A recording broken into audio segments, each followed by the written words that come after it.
So stuff that takes my team hours is now done before they even open their laptop. All these AI features are built directly into Monday. Mga kasama natin sa colleagues, sa colleagues natin maayos naman. Di ho yun ang point. The point is, what are we required to follow? That's why may constitution. And I will now state, for the record, a few cases that point out that this is what we are supposed to do. Give effect to the Constitution. Lambino versus Commission election in GR number 174153, the Supreme Court looked explicitly to the Constitutional Commission deliberation to determine the nature of people's initiative.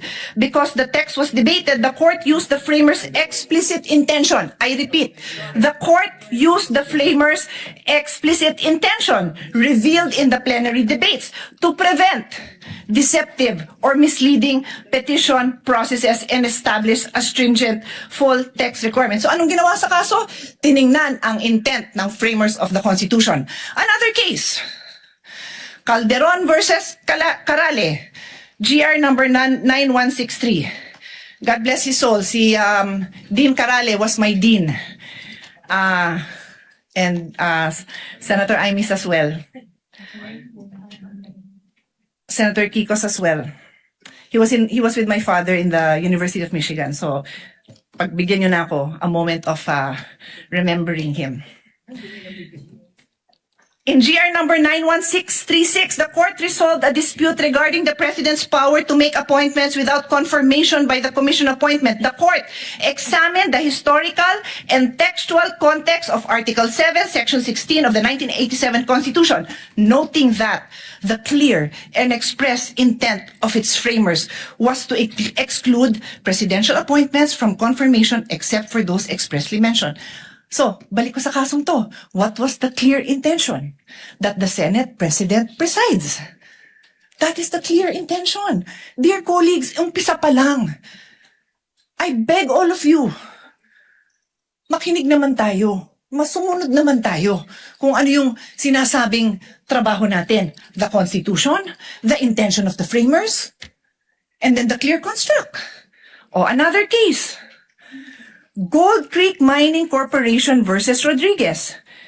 This is a very old case. So yung mga binanggit sa inyo, bago-bago pa yun dahil si Dean Carale, buhay pa naman as of the pandemic. So, 2,000 plus. Ito, 66 Philippines, 259. So, for lawyers and law students, pag sinabing Philippines, pag yan yung ni-record, alam mo ng 50s, 1940s, something like that. Justice Jose Abad Santos articulated the definitive rule. The fundamental principle of construction is to give effect to the intent of the framers of the organic law and of the people adopting it. Dear colleagues, I can stand here and read more cases to all of us. We have law students. We have freshmen law students, we have fresh graduate, we have bar reviewees listening to us. Tapos tayo pa lang, hindi natin mabigyan pahalaga ang very clear legal principles. Pati ang prosecution and defense nakikinig. Sana po, huwag niyong abalahin yung oras namin. Bigyan niyo naman kami ng maliwanag na mga arguments ninyo because we are willing to listen. Pero colleagues, patunayan naman natin that we are willing to listen. Hindi yung pagpasok natin, nag-prejudge na tayo. Kasi sad to say, mukhang ganon. I tell you, there will be times I probably will not vote with the minority because I believe tama yung sinasabi ng majority. Sana po, yun ang pakita natin sa taong bayan. So, hindi ko na abalahin yung time dahil kakaupo pa lang ng bagong presiding officer pero ang dami pang kaso that says, look at the intent of the framers of the Constitution. And today, we disregarded the intent of the framers of the Constitution. Magandang hapon po, gaya ng pag-uumpisa ng hearing na ito. We know the remarks of Senator P in connection with their explanation of vote. What is the pleasure of Senator Judge Soto? I'd like to explain my vote also, Mr. The President. gentleman may proceed and he has 2 minutes. I have one line. I have one line to say. That's the reason I voted in favor. Because the minutes of the Constitutional Commission are merely research source. What is the pleasure of the Honorable Padilla?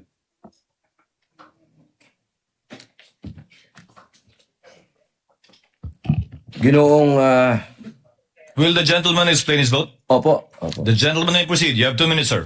Maraming salamat po, ginoong punong tagapamahala. Mga mahal kong kasama, sa loob po ng 4 na taon na ako po ay ibinoto ng ating mga kababayan at nagsilbing senador, ako po ay naging tagapangulo ng komite ng Constitutional Amendments. At tuwing meron pong pagdinig, ang lagi po naming pinapatawag ay yung mga sumulat ng konstitusyon. Bilang sila po ang nakakaalam kung ano ang puso, ang diwa ng konstitusyon. Malinaw po na kung meron tayong pakikinggan, ay yung creator. Hindi po ba? Tayo naman po lahat ay naniniwala sa Panginoong Diyos, kaya tayo po ay naniniwala sa salitang creator, tagapaglikha. At ang lumikha po ng konstitusyon ay itong mga taong nabanggit sa ipinamahagi ng ating mahal na Senadora Cayetano. Malinaw po dito. Nasabi na po sa English ito. Mainam po ay sabihin po natin sa Tagalog upang mas maintindihan po ng ating mga kababayan. Humingi po ako ng tulong sa Google kasi legal terms po ito. Hindi naman po ako nagtapos sa UP, hindi rin po ako nagtapos sa Ateneo, nagtapos po ako ng criminology at UP rin sa University of Prison. Ang sabi po dito, sa Tagalog po Ginoong Presiding Officer, eksakto ko itong hinihain dahil nagkaroon tayo ng pagkakaiba pagdating sa punong maestrado ng Korte Suprema. Ngunit sa paglilinaw na iyon, na sa lahat ng ibang mga kaso ay ang Pangulo ng Senado ang mamumuno. Kaya binabawi ko ang nasabing susug. Ang nagsabi po nito ay ang dating Justice Davide. Ngayon, mga mahal kong kasama, at sa ating po mga taga-subaybay, ang batas po ay precise. Hindi po ito pwedeng iba-ibahin o baluktutin. Kung ano ang sinabi lalo ng saligang batas, ay sana po ay panghawakan natin. Ngayon, sa loob po ng 4 na taong ko dito, lagi pong sinasabi yung tradisyon. Minsan yung rules na yan, nawawala yan Ilang beses na ho ako naguluhan dito dahil teka, sundin natin yung tradisyon kaysa yung rules. 2 beses na po nagkaroon ng impeachment. Yung unang impeachment,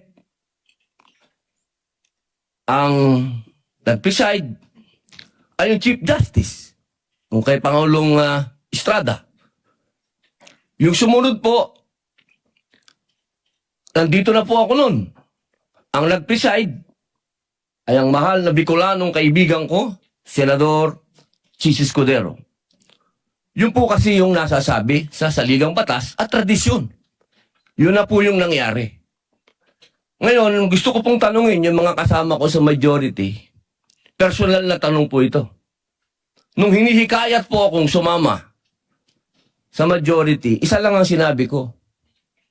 Kung si Senator Escudero ang kababayan kong Bicolano ang gagawin yung Senate President, lilipat ako sa inyo. Ang hindi ko maintindihan, bakit ngayon pinipilit natin na ang ating presiding officer si Escudero? Ba't hindi natin siya ginawang Senate President nun? Yun lang po ang tanong ko. Maraming salamat. The remarks of the gentleman is noted. Senator Marcos, what is your pleasure, ma'am? The lady may do so You have 2 minutes, ma'am. Kindly be mindful of the clock. Yes, thank you very much. Ang sabi sa atin ng bata tayo, kapag mali ang umpisa, mali na ang lahat na susunod. Ayoko naman magkamali sa umpisa pa lamang na napakahalagang paglilitis na ito. Unang-una, paulit-ulit na nating sinaad na ang ating saligang batas ay hindi maaring baluktutin. At napakaklaro nito. At ang sinasabi ng ating Constitution of 1987, Article 11, Section 3, Number 6, all other impeachable officers ang sinasabi, carving out therefore the exception that proves that rule, that the Chief Justice is the single exception, and otherwise the presiding officer should be the Senate President. It is the exception that proves the rule. Palibasa na uso ang Latin, may kabaliktaran din sa kinote ni Senator Soto, expressio unius es exclusio alterius. Palibhasa, hindi naman in-exempt, ibig sabihin na laging dapat ang Senate President ang presiding officer. Ikalawa, nakita naman natin ang mga debate, ang listahan ng mga sinabi at paliwanag nung dating Chief Justice natin, si Mr. Davide, nung panahon, nung convention. Contextual reading and the thorough debate do not allow for any interpretation whatsoever. And we should abide by that. Ikatlo, yung kaduda-dudang quorum nung June 3 na pinapaliwanag ng aming minority leader na hanggang ngayon nakatenga pa rin. Kung tutuusin, nung sinasabing na amyenda, yung Supreme Court petition ay pending pa. Kaya hindi karapat-dapat na yun ang sundan. Ikalima, it's not the impeachment court but the Senate that amended the rules. Kaya para sa akin, napakaraming dahilan. Huwag sana nating sayangin itong napakahalagang responsibilidad natin at huwag mag-umpisa sa mali itong paglilitis. Maraming salamat. Thank you, Senator Marcos. Duly noted and entered into the records. The pleasure of Senator Legarda. Senator Judge Legarda, rather.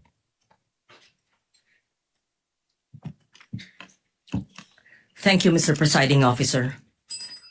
Where the Constitution is The lady silent, will explain her vote or make a manifestation. it's a manifestation. Which, The lady may proceed with which her seems like an manifestation. She has 2 explanation of minutes. vote. Thank you. Where the Constitution is silent, the intent of the framers should guide the choice of the presiding officer.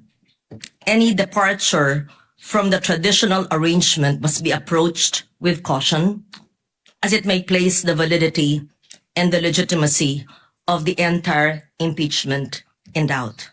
Mr. Presiding Officer, I also respectfully place on record that there is a pending challenge before the Supreme Court involving the June 3rd Senate proceedings, including the authority of the body then that adopted Senate Resolution number 430. This manifestation is made to place on record that we are not yielding our position in the pending case and is without prejudice to the final determination of the Supreme Court. Thank you, Mr. Presiding Officer. Thank you, Senator Legarda. The presiding officer would like to make a statement.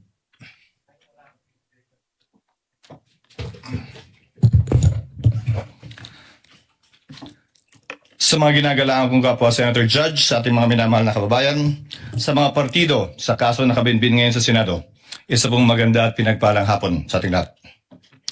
Sa araw na ito, muling gagampanan ng Senado ang isa sa mga pinakasagradong tungkuling iniatas ng saligang batas. Ang pag-upo natin bilang isang impeachment court para litisin at husgahan ang pangalawang Pangulo. Kinikilala ng ating saligang batas na may mga opisyal na may hawak ng kapangyarihan at pananagutan na napakabigat. Para sa kanila lamang itinakda ang impeachment bilang tanging paraan para sila ay panagutin. Article 11, Section 2 of the Constitution enumerates these officials: the President, the Vice President, the members of the Supreme Court, members of the Constitutional Commissions, and the Ombudsman. They are not ordinary public officers. According to the late former Senate President Juan Ponce Enrile, they hold, quote, the highest and most sensitive offices of government. They may be removed from office only upon conviction for offenses of the highest constitutional gravity: culpable violation of the Constitution, treason, bribery, graft and corruption, other high crimes, or betrayal of the public trust. Impeachment is a means to preserve constitutional government through the removal and disqualification, if so warranted, of an unfit official from a position of public trust.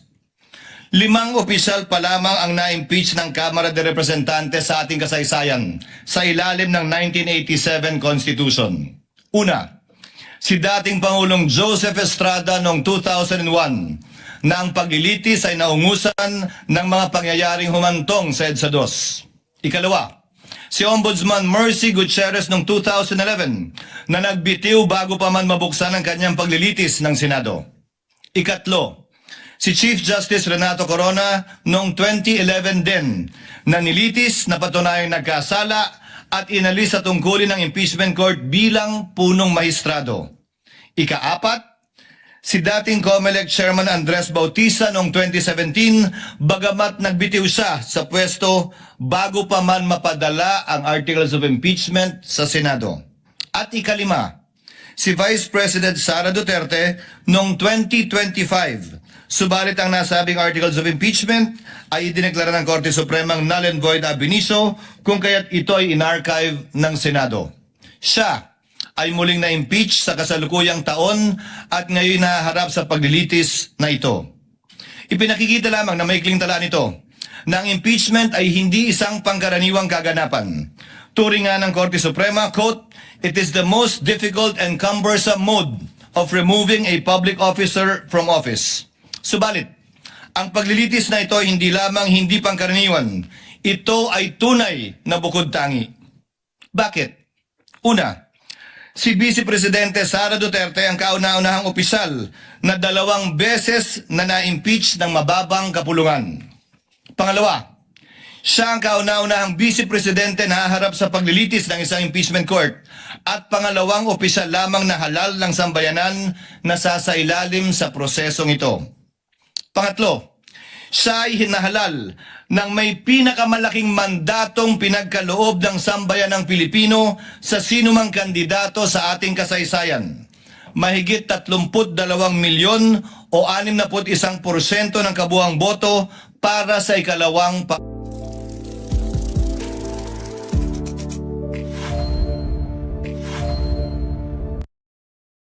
ay inendorso ng 277 na miyembro na kumakatawan sa ating mga mamamayan mula sa iba't ibang distrito at sektor at ng ating bansa. Nakatumbas ay mahigit 80% ng kabuuan ng Kamara de Representantes.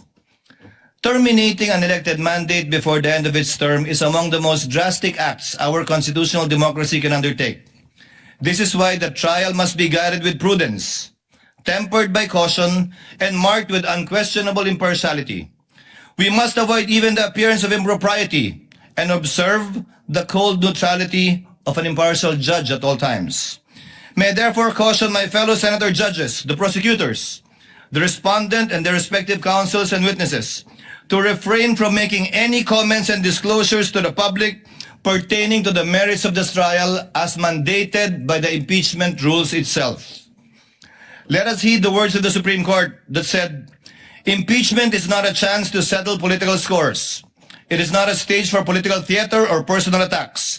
Because when the focus shifts to the person rather than the alleged wrongdoing, the process loses its integrity. As presiding officer, I shall do my part to uphold the fairness and integrity of this process and shall see it through to its proper conclusion. At this point, I would like to thank my colleagues for their trust and confidence. I did not seek nor did I ask for this responsibility, but neither will I shirk from fulfilling this duty without fear or favor. This now brings me to the threshold questions that will guide the conduct of this trial and the rulings of the chair. First, what is the number of votes needed to convict the respondent? Second, What is the quantum of proof required to sustain a judgment of conviction or acquittal in these proceedings? Third, how strictly or liberally will this court apply the rules in resolving questions of procedure and evidence? On the first issue, the Constitution provides that no person shall be convicted without the concurrence of 2/3 of all the members of the Senate. With 24 members of the Senate, a literal interpretation of this means that conviction requires the affirmative vote of at least 16 senator judges. This literal interpretation finds direct support in the 2000 case of Bayan versus Zamora, which concerned the Senate's compliance with the 2/3 vote required to concur in a treaty. Despite having only 23 incumbent senators at that time, then Senator Gloria Macapagal Arroyo was elected as vice president. Therefore, there were only 23 senators. The court held the charter provides that the Senate shall be composed of 24 senators. Without a tinge of doubt, 2/3 of the figure, or not less than 16 members, is an unquestionable compliance with the requisite number of votes mentioned in Section 21 of Article 7. It behooves, therefore, all of us to observe the same fidelity with the Constitution in this trial, which affects not only the mere ratification of a treaty, but more so affects the substantial rights of the respondent, as well as the sovereign will of the people as expressed in the overwhelming mandate given to her. This is the prevailing law today, and whether we agree with it or not, we must abide by it. However, those who disagree are not without recourse, because this is without prejudice to the right of any party who holds a different view to seek judicial relief. And should the Supreme Court, who possesses the sole authority to interpret the Constitution by virtue of its power of judicial review, render a different ruling on this question other than what the chair has stated, this court and this representation shall faithfully abide by that ruling of the Supreme Court. On the question of quantum of proof, given that impeachment is a sui generis constitutional proceedings, the standards of proof that govern administrative, civil, and criminal proceedings do not apply. However, this does not mean that senator judges shall rely solely on their conscience in deciding this case. No less than the Supreme Court also said that, quote, decisions regarding whether to acquit or convict must be based upon clear charges supported by sufficiently clear and convincing evidence. Furthermore, let me be clear that the burden of proof in these proceedings rests upon the prosecution. It does not and will not shift. The respondent is afforded the presumption of innocence and has no obligation to disprove the charges against her. Finally, we turn to the application of the rules of court in these proceedings. Rule 1, Section 6 of the Rules of Courts provide that the rules shall be liberally construed in order to promote their objective of securing a just, speedy, and inexpensive disposition of every action and proceeding. We are also guided by the Supreme Court's Bench Book for Trial Judges, which reflects a long-standing principle of adjudication.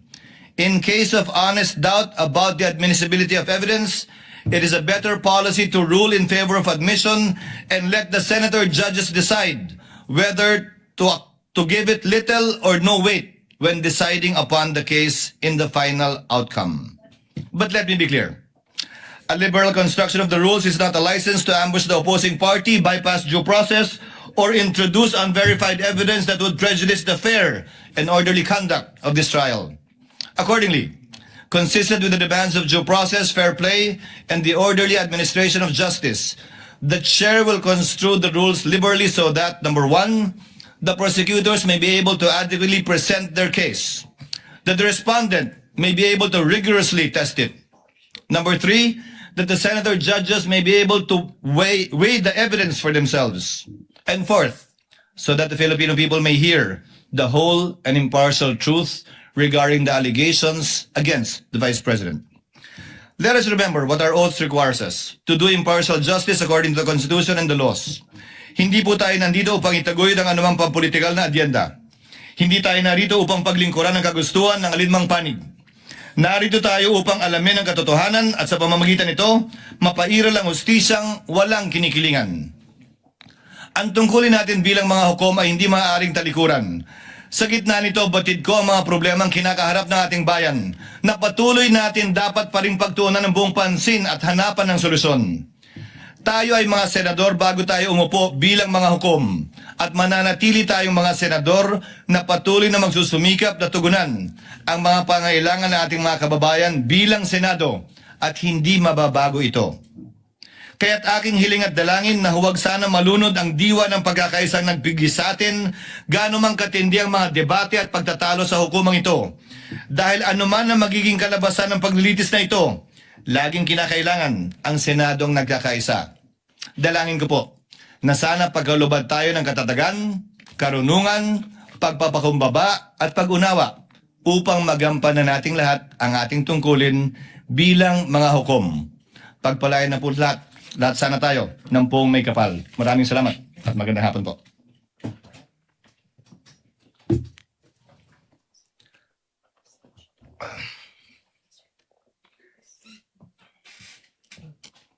Sir Presiding Officer. Before we continue, Chair would like to make of record that Senator Joel Villanueva will insert his explanation of vote into the records. If there are no objections, Chair dispenses with the reading of the minutes of the Journal of the May 18 Proceedings, 2026, and consider the same as approved. On the motion? There being no objection, Journal is hereby approved. Senator Cayetano? Sir President, let me thank you and just make the manifestation that this representation believes that it is a threshold issue, the number of senators to convict, and 2/3, the logical, fair, that would give justice to the Constitution 16. So I thank you for that statement. And as you mentioned, it is a statement of the court, not only of the presiding justice, because napaka-importante na sa umpisa pa lang, alam na ng prosecution at alam na ng depensa kung ilan. Having said that, Mr. President, as to the issue of the presiding officer, not to take up more time, I'd like to register a continuing objection, but instead of giving my arguments, may I submit it in writing, basically saying that violation of the Constitution is not a technicality. But if our dear colleagues will allow, we will just submit it in writing, Mr. President. The Whoever wants to continuing join. objection of the gentleman is noted, and he may so submit his extended written explanation in writing for the record. Senator Cayetano? Thank you, Mr. President. Just a few administrative matters with your indulgence, dear colleagues. The lady may proceed. Thank you. I read that we have rules for our resource panel and also our prosecution and defense that no drinks and food allowed. May I respectfully request that they be allowed to have water. It's a basic human right naman siguro na makainom ng tubig. I read something. I'm just saying, I saw it in the rules. So I'm making clear because knowing them, they will follow our rules, and I think it's not right to not allow drinks. And then there may be some who are pre-diabetic or diabetic and need to eat something. So if they have to have crackers or whatever it is that they need to have, I think we should allow them to do that, Mr. President. Sama-sama ko na yung rules ko, ha. And then they should also be allowed to have a bathroom break. I don't want them to also, may ibang klaseng sakit naman yung hindi nakakapunta sa banyo, so may automatically be allowed. I think they're responsible enough to, they're a whole team. There's like a dozen of them here. And then finally, sitting is the new smoking. May we also allow them without them having to ask for permission to stand up, stand in the back, and to stretch their legs, because it is not healthy to be sitting down for 2, 3, 4 hours, and I think our hearings will go on for a long time. So that is my humble submission for the health and wellness of our prosecution and defense panel. Thank you, Mr. President. Noted, and we will discuss the matter with the parties. Senator Pangilinan. Yes, Mr. President, if I may be likewise allowed to submit a written explanation of my vote, particularly on the matter of referring to the Constitutional Commission when the debates of the Constitutional Commission, Mr. President, where I believe there is a contrary opinion, which the Supreme Court, in fact, ruled in previous rulings, the Chavez case, Mr. President, for the records. Noted, the gentleman may do so. If there are no other matters, we now proceed to trial. The clerk of court will please call the case before this impeachment court. Case number 004-2026. in the matter of impeachment trial of Vice President Sara Duterte. Appearances for the prosecution.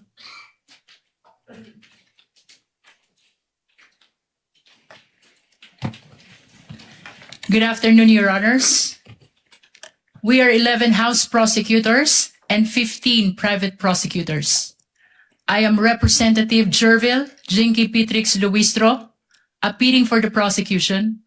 We are ready, Your Honor. May we get the names of the other panel of prosecutors as well as the counsel for prosecutors one by one for the record?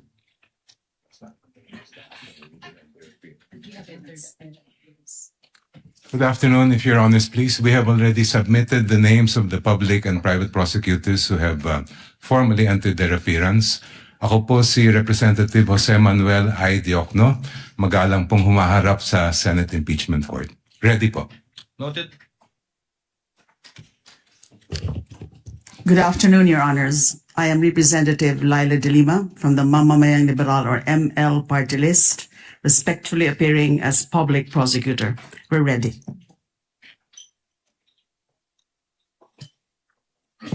Good afternoon, Your Honor. I am Congressman Joel Chua, respectfully appearing for the public prosecutor representing the 3rd District of Manila.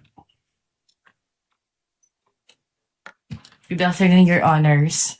I am Arlene Kakabagaw from Dinagat Islands, representing the public prosecutor, Your Honor. Good afternoon, Your Honors. I am Representative Lawrence Rivera Defensor from the 3rd District of Iloilo, respectfully appearing as public prosecutor.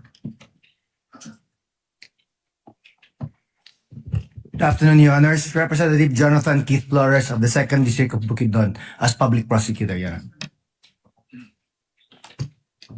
Good afternoon, Your Honors. Representative Isabel Maria Jorge Zamora from the Lone District of San Juan City as public prosecutor. Good afternoon, Representative Terry Don of Bicol Saro Party List. We are ready, Your Honor. Maraming salamat po. Good afternoon, Your Honors. Representative Ramon Rodrigo L. Gutierrez of One Ready Party List, respectfully entering appearance for the public prosecution. Good afternoon, Your Honors. Representative Lordan Swan of the 1st District of Cagayan de Oro City, respectfully appearing for the prosecution. For the record and for the information of our prosecutors, the term used in our rules for the public prosecutors, as you so mentioned, should be panel of prosecutors of the House of Representatives. And insofar as I've been hearing the term private prosecutors, the private lawyers will be referred to as counsel for the prosecutors. You may proceed. Good afternoon, Your Honors. I'm Attorney Lorna.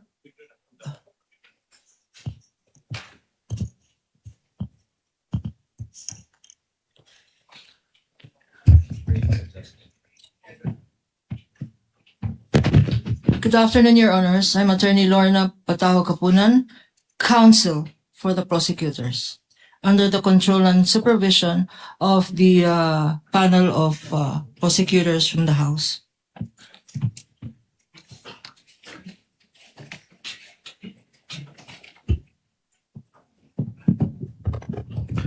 Magandang hapon. Ako po si Attorney Amando Virgil D. Ligutan ng Sapayan Lim Alvarez and Ligutan Law Offices or sa Legal Law from Cebu City. We are under the direct control and supervision of our honorable prosecutors from the House of Representatives.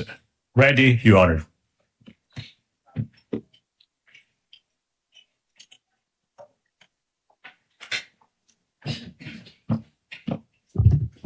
Good afternoon, Your Honors. I am May Sancho Divina Gracia of the Co and Divina Gracia Law Offices, and I am respectfully entering my appearance as counsel for the prosecutors.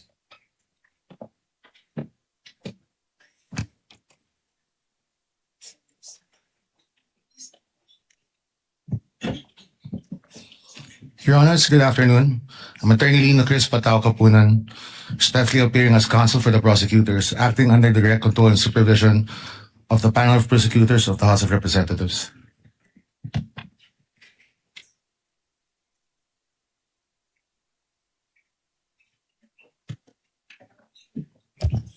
Good afternoon, Your Honors. Attorney Sonia Castillo, private prosecutor, under direct control and supervision of the public prosecutors. We are ready, Your Honor.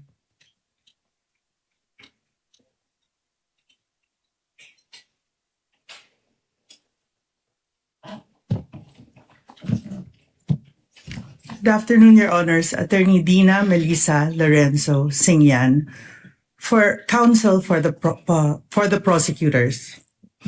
We are ready, Your Honor.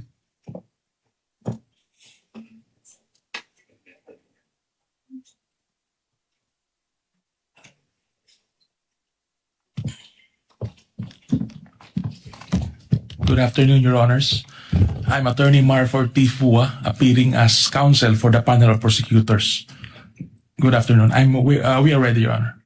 Go to VIP? Naturally. The more I book, the more they pamper me with great deals. See the world for less. Book now.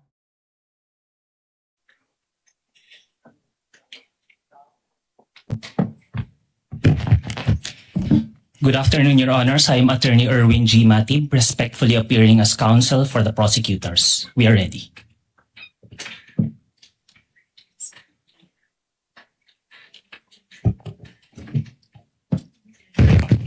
Good afternoon, Your Honors. I'm Attorney Justine Lamarca, respectfully entering my appearance as counsel for the prosecutors. We are ready, Your Honor.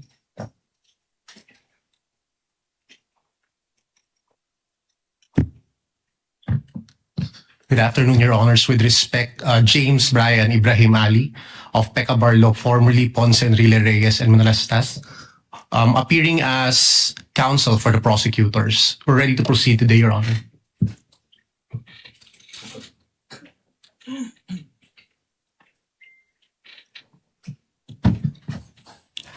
Good afternoon, Your Honors. I'm Attorney Reynaldo Robles of the law firm of Chan Robles and Associates, appearing as counsel for the prosecutors under the control and supervision of the public prosecutors. Ready, Your Honor.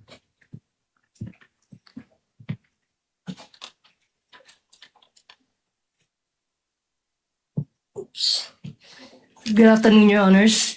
Bettina Nepomuceno Zamora, respectfully appearing as counsel for prosecutors. We are ready.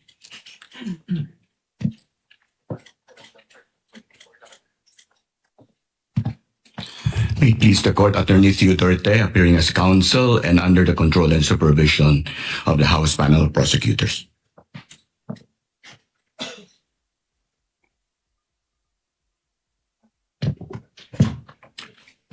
Good afternoon, Your Honors.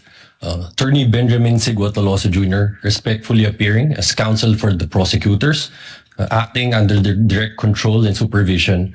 The prosecution is ready, Your Honors. No other entry of appearances? That's it? How many in all, Representative Luistro?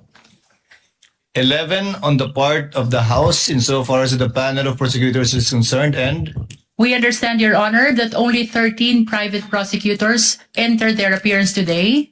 Nevertheless, Your Honor, as manifested by the Honorable Jokno, a written entry of appearance has been filed already with the Honorable Impeachment Court.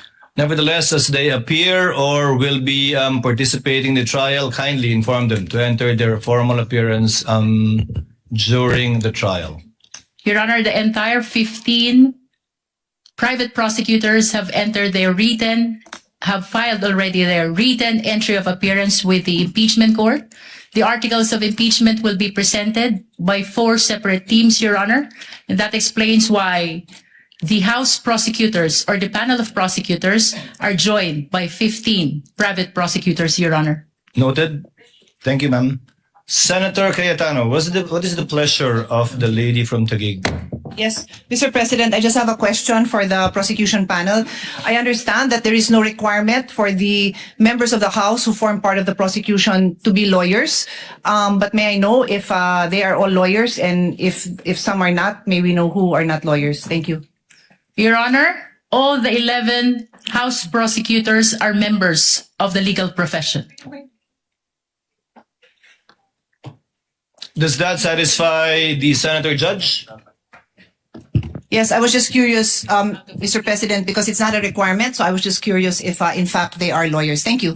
Duly noted. The response of the lead prosecutor is duly noted. Your Honor, may I just enter a correction to the earlier manifestation? The lady may proceed. Instead of 13, 14 private prosecutors are able to enter their appearance today.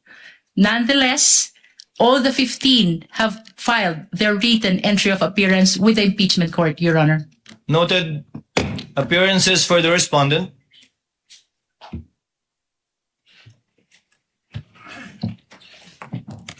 Good afternoon, Your Honors. I am Sheila Sison, respectfully appearing for Vice President Sara Zimmerman Duterte. With the permission of the court, my co-counsel will enter their respective appearances. You may proceed. Gregorio Y. Narvasa II.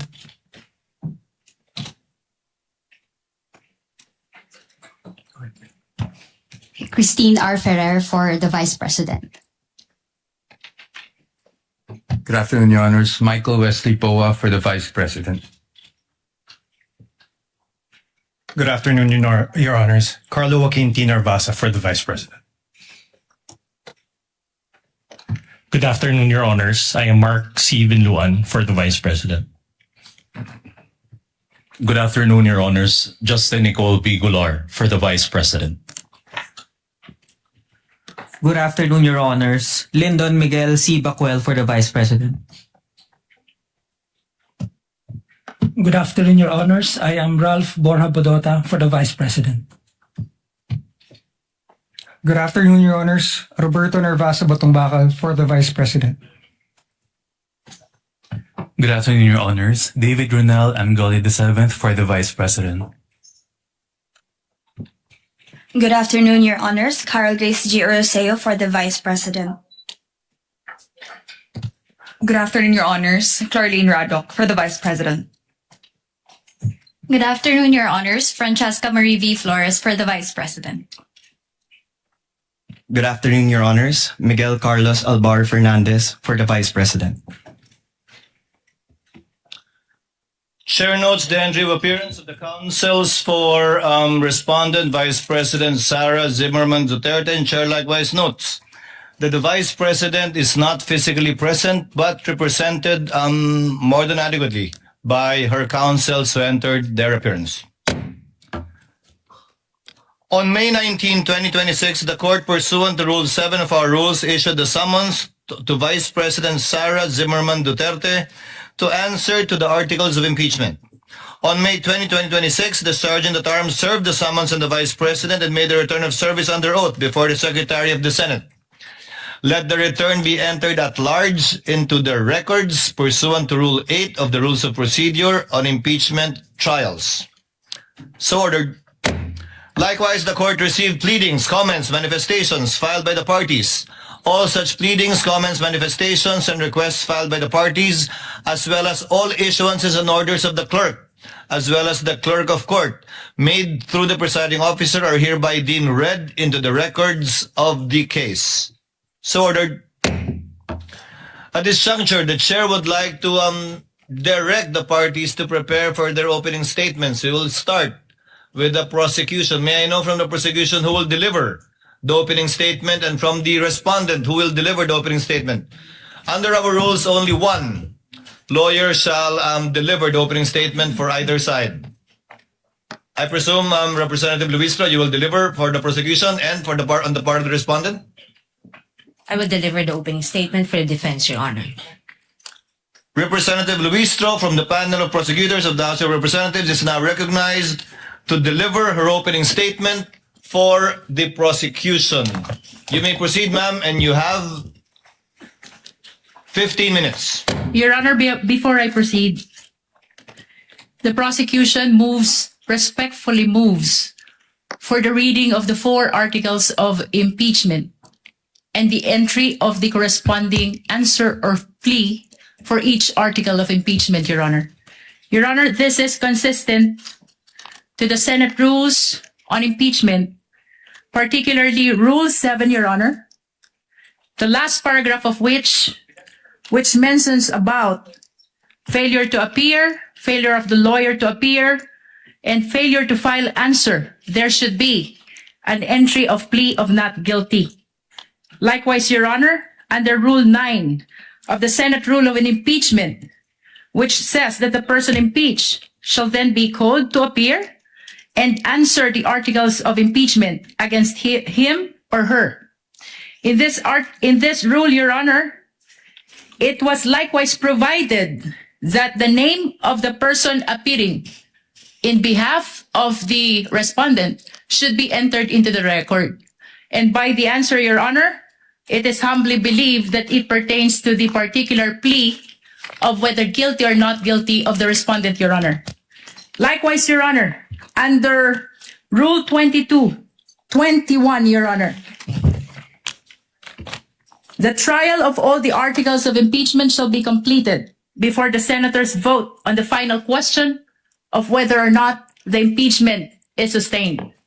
It is gleaned from this rules, Your Honor, that the senators will be voting on a per article basis, Your Honor. And that is why it is the humble submission of the prosecution that there should be reading of the article and entry of the particular plea per article, Your Honor. This likewise, Your Honor, manifests our complete adherence to the mandate of the Constitution sa pagbasa po ng mga artikulo ng impeachment at pagpapasok ng sagot ng respondent, maipakita po natin sa sambayanang Pilipino ang ating pagsunod sa mandato ng Konstitusyon. Likewise, Your Honor, it upholds due process not only of the respondent but also of the Filipino people. Sa pagbasa po ng mga artikulo ng impeachment, she will be informed of the nature of the accusation against her bago pa po siya sumagot whether she is guilty or not guilty, Your Honor. Likewise, Your Honor, ang 4 na artikulo po ng impeachment ay nakabase sa iba't ibang alegasyon ng facts at iba't ibang nature of accusation or cause of action, Your Honor. And with that, Your Honor, it is perceived that there's a possibility that the plea of the respondent to each and every article will be different from one another, Your Honor. And lastly, Your Honor, this is consistent with the Senate rules on impeachment because the senator judges, the honorable senator judges, Your Honor, will be voting on a per article basis after the conclusion of the trial of this impeachment case, Your Honor. The chair will respond. Unless the counsel for respondent would like to say something about the motion of the distinguished lead prosecutor. Yes, Your Honor, may I comment? The lady may proceed. Before the presiding officer can rule on the motion or request of the lead prosecutor. But before I give my comment, may I just clarify if the lead prosecutor is now making a motion to arraign the respondent accused. Your Honor, whether this is arraignment or otherwise, the motion of the prosecution is very much consistent with the Senate rules on impeachment. I think the question, Your Honor, is very simple. As I have It's mentioned, Your answerable by Honor. Yes or no, Your Honor. Rule Is the 7, lead prosecutor. Rule 9, Is the lead Let prosecutor this not be a debate between the requesting councils. for the respondent accused to Counsel be for arraigned, Your Honor? respondent, kindly make your comments and avoid asking questions from the counsel for the prosecutor. We will recognize the counsel for respondent for her comments on the motion and the manifestations made by the lead prosecutor for the House. You may proceed, ma'am. Thank you, Your Honor. I believe I have a standing question to the lead prosecutor, and I would like to ask her for the legal basis for requiring the respondent to be arraigned today. Because, Your Honor, I note that in her request earlier and manifestations given for the respondent to be arraigned today, she cited Rule 7, Rule 9, and Rule 21. However, in Rule 7, it very clearly states that if the person impeached after service shall fail to appear either in person or by counsel on the day so fixed, or appearing shall fail to file his answer to such articles of impeachment, The trial shall proceed nevertheless as upon a plea of not guilty. Well, this rule is clear. It does not talk about any arraignment. And if we take a look at this sentence, everything here has been satisfied. The respondent accused is here, has attended through counsel. She may not be in person, but the notice given to the defense is that she may appear through counsel. Second thing is that the respondent accused was also able to file her answer. And so Rule 7 does not support the request of the lead prosecutor that the respondent accused be arraigned today. Now, on the matter of Article 9, counsel also say that the person impeached shall then be called to appear and answer the articles of impeachment against him or her. And if he or she appears, or any person for him or her, the appearance shall be recorded, stating particularly if by himself or by agent or counsel, naming the person appearing in the capacity in which or he appears. If he or she does not appear, either personally or by agent or counsel, the same shall be recorded. And for all intents and purposes, respondent is present today through counsel. There is also nothing in Rule 9 that requires the reading of a 23-page articles of impeachment, which will be a waste of judicial time. Now, finally, under Rule 21, Your Honor, may I just correct the manifestation earlier by counsel, because it would seem to me, unless a reading of the transcript would say that I'm mistaken, but I seem to have heard the lead prosecutor claim that the voting on the articles of impeachment will be per article. Well, that's true, but the first sentence of Rule 21 says, the trial of all the articles of impeachment shall first be completed before the senators vote on the final question on whether or not the impeachment is sustained. Now, honestly, I do not see how Rule 21 is related to the motion now being requested or propounded by the lead prosecutor.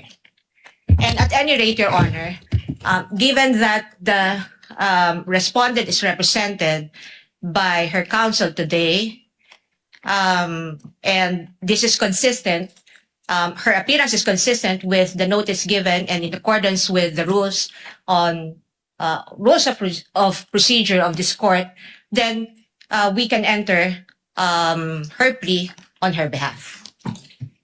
The arguments of the parties are duly noted. Chair will now make its ruling. The articles of impeachment were deemed read and spread into the records when it was referred by the Senate to the Committee on Justice for the proper issuance of summons.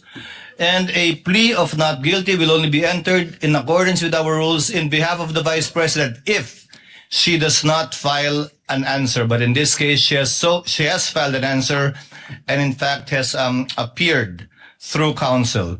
Insofar as the reading of the articles of impeachment is concerned, it will be done at the final resolution of this case when it is put to a vote by the senator judges, where each article of impeachment will be read before a vote shall be taken thereon.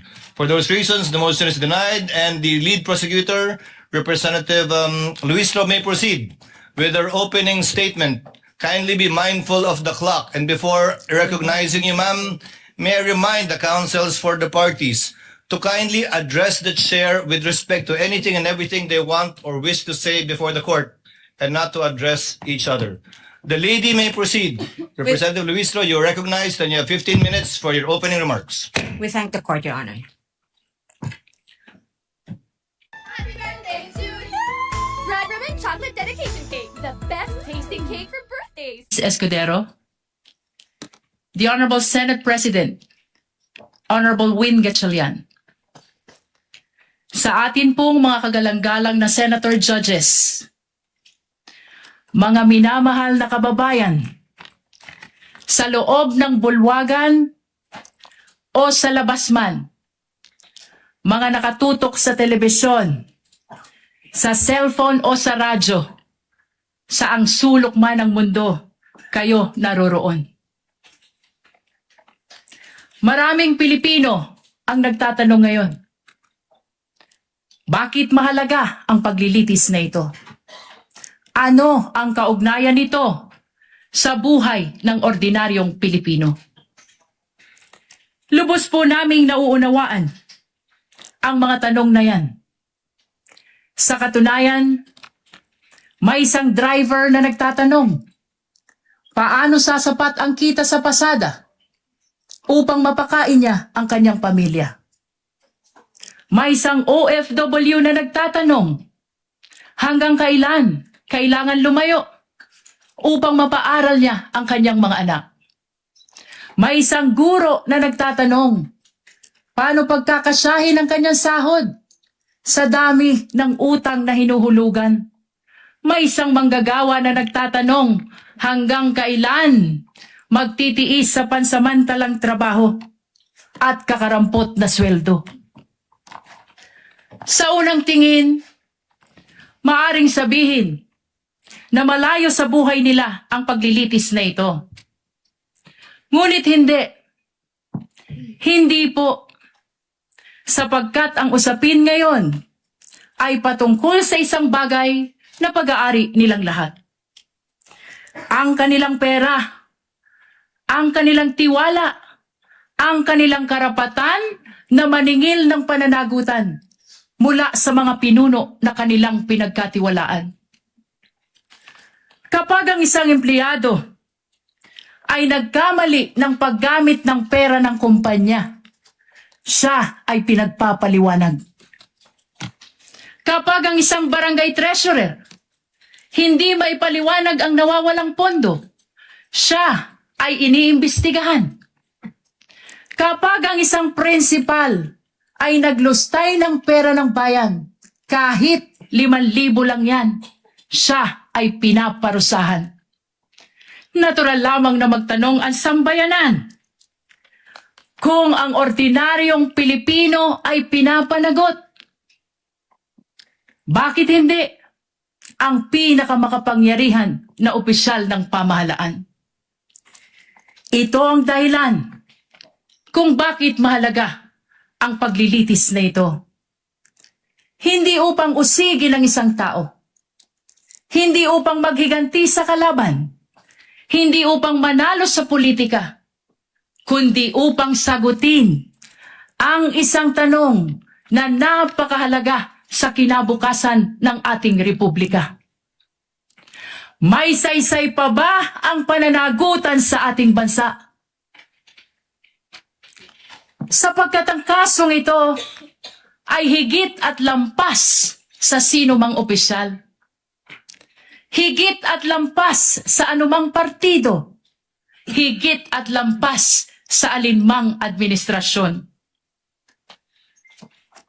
Your Honors, the framers of the Constitution understood that there may come a day when extraordinary power would be entrusted to extraordinary office. They also understood that there may come a day when trust would be broken.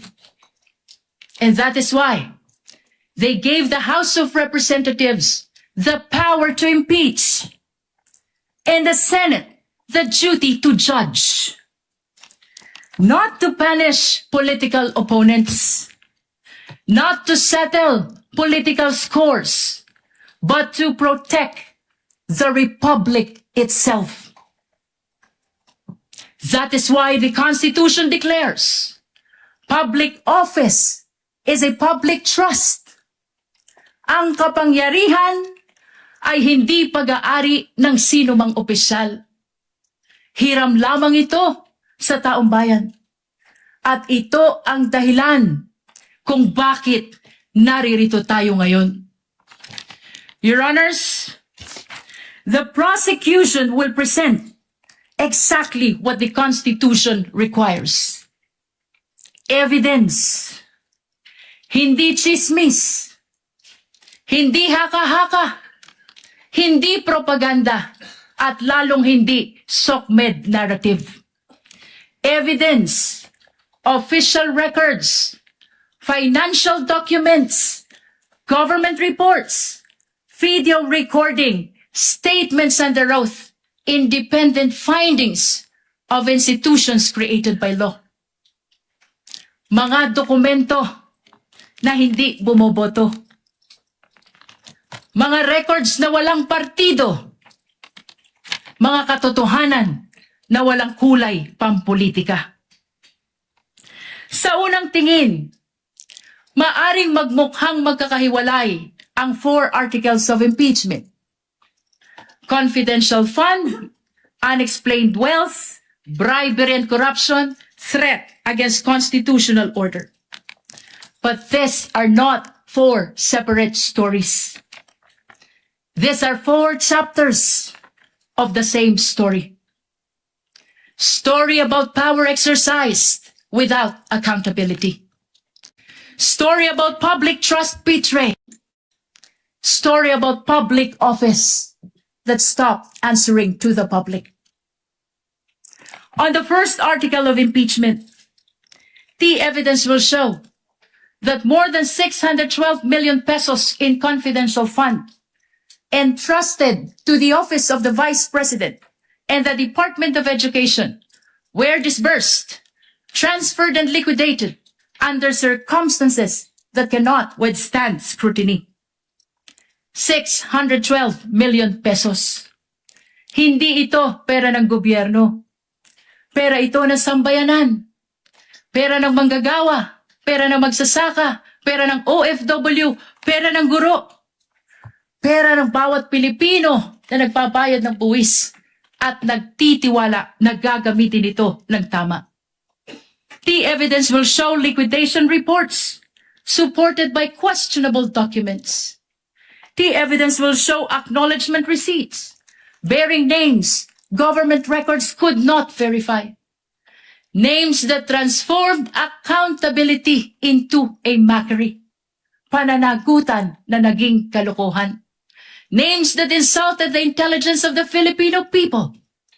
Mary Grace Piatos, Milky Sikuya, Kokoy Villamin. On the second article of impeachment, the evidence will show financial transactions involving billions of pesos associated with the respondent and her husband.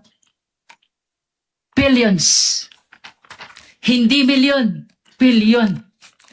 At habang milyon-milyong Pilipino ang nagtratrabaho at nag-iipon buong buhay upang magkaroon ng sariling bahay, makapagpaaral ng mga anak, magkaroon ng kaunting seguridad para sa pamilya. Aba, bilyon-bilyong piso ang dumaan sa mga bank accounts na hindi maipaliwanag ng maayos. This article is not about wealth. This is about accountability. This is about explanation. If wealth was lawfully acquired, where is the lawful explanation? If transactions were proper, where is the complete accounting? If numbers truly add up, then why do they refuse to reconcile? On the third article of impeachment, the evidence will show bribery, graft and corruption through the distribution of cash payments and monetary gifts to officials under the supervision of the respondent.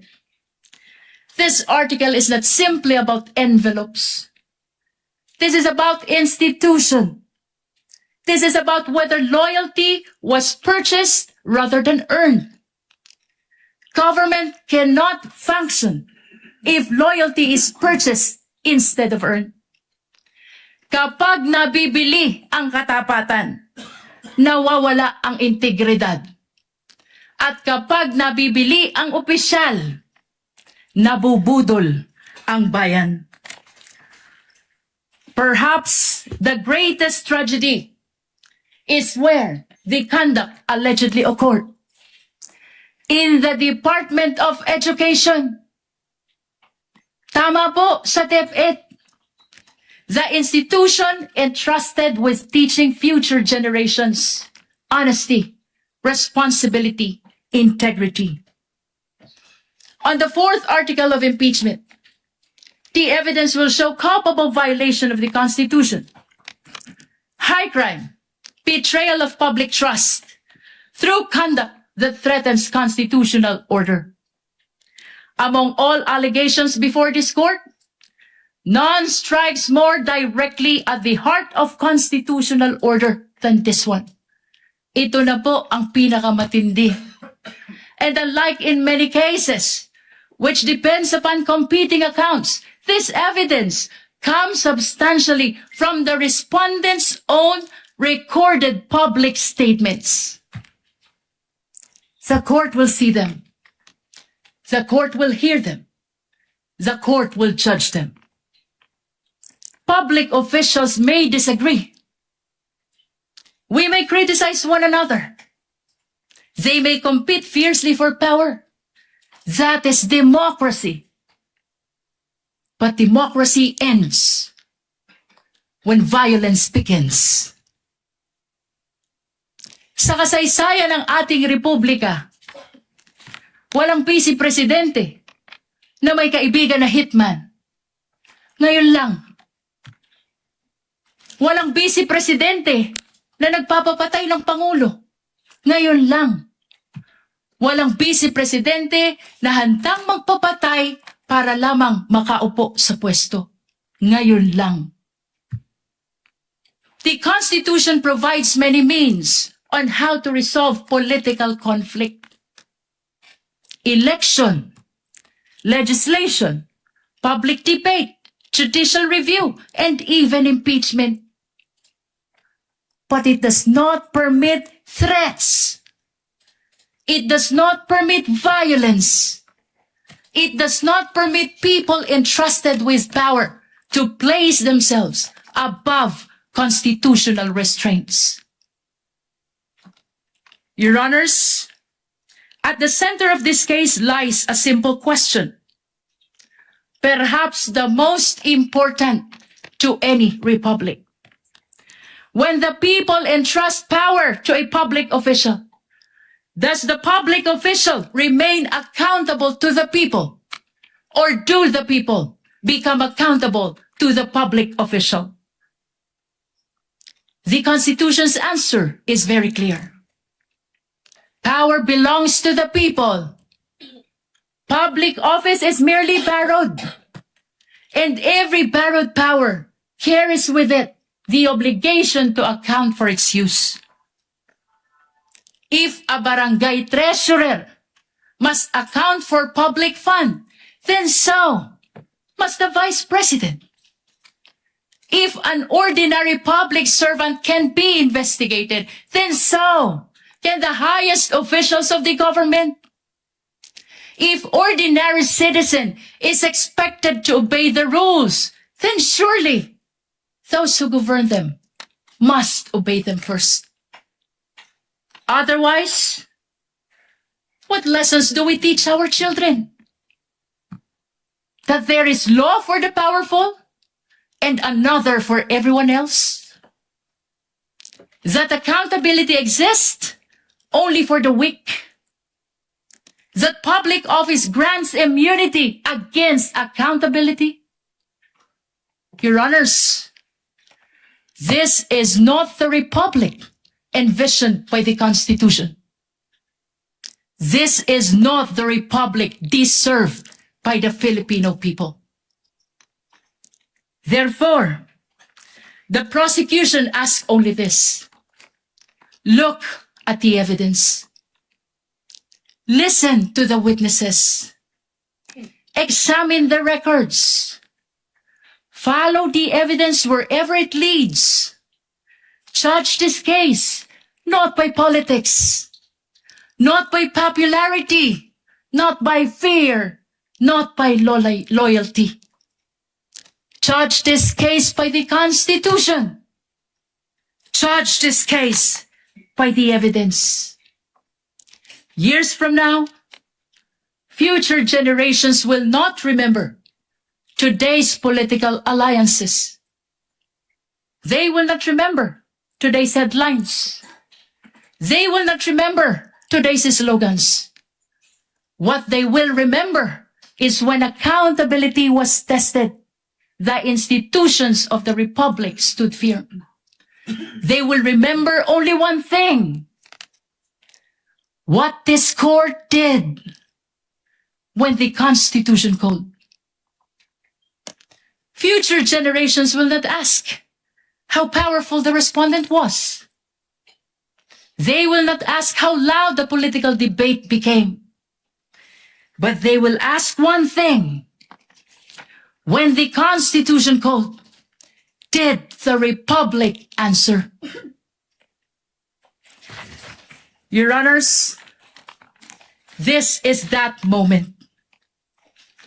This is the moment the Constitution anticipated. This is the moment when accountability must mean exactly what it says. This is the moment when public office must truly remain a public trust. This is the moment when the Republic must demonstrate that laws are applied equally to the powerful and the powerless alike. At matapos marinig ang mga saksi, matapos masuri ang mga dokumento, matapos matimbang lahat ng ebidensya, ang prosekusyon ay naniniwala at naninindigan. Isa lamang ang maliwanag na konklusyon. Ang tiwalang ipinagkaloob ay nilabag. Ang kapangyarihang ipinahiram ay inabuso. At ang konstitusyon mismo ang humihingi ng pananagutan. Amid the clarity of the mandate of the Constitution, political noise continues. Political squabbles continues. Political division continues. Please, let me conclude. Salus populi est suprema lex. The welfare of the people is the supreme law. Thank you, Your Honor. The opening remarks of the prosecution through the lead counsel is duly noted. Opening remarks for the respondent. Counsel for respondent has 15. Sulit na pa-welcome? Pwede na. Eh dito. Over sa sulit! Mas nasa pwede na. For an additional 3 minutes, should you so need it. You may proceed, ma'am. Thank you, Your Honor. Your Honors, fellow Filipinos, good afternoon.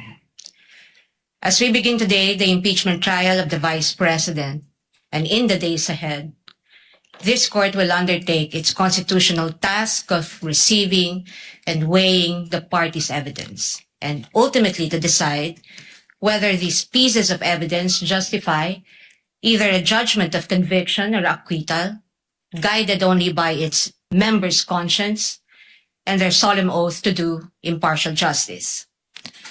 The present undertaking of this court, therefore, not only carries the weight of the Constitution, but also the imprint of our nation's history, because the Filipino people have shown that they never forget. We, as a nation, never forget. But why is the act of remembering important? What does it matter to our history and to ordinary Filipinos? Because in this trial, the prosecution proposes that we unseat the Vice President elected to office by more than 32 million Filipino people, more than the number of votes cast for the sitting President, and much greater than any of the votes secured by each of the members of the House of Representatives who now are here to prosecute her and seek to undo this people's choice. Sa makatwid, ang malinaw na layunin sa likod ng mga paratang na ito ay ang pagpapatalsik sa isang vice-presidenteng inihalal ng mahigit 32 milyong Pilipino at bunga ng kanilang malayang pagpapasya. Whatever one's political persuasion is, the reality is that the prosecution now comes before this court to remove a vice president chosen by an overwhelming number of the electorate.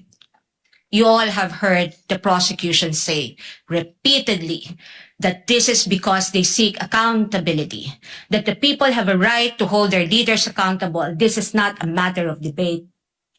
Indeed, the people have a right to demand accountability from their leaders. What we have yet to hear from the prosecution, however, is this. When the Constitution declared under Section 1, Article 11, that public office is a public trust and that public officers and employees must at all times be accountable to the people, serve them with utmost responsibility, integrity, loyalty, and efficiency, act with patriotism and justice, and lead modest lives, the Constitution does not only speak to the Vice President.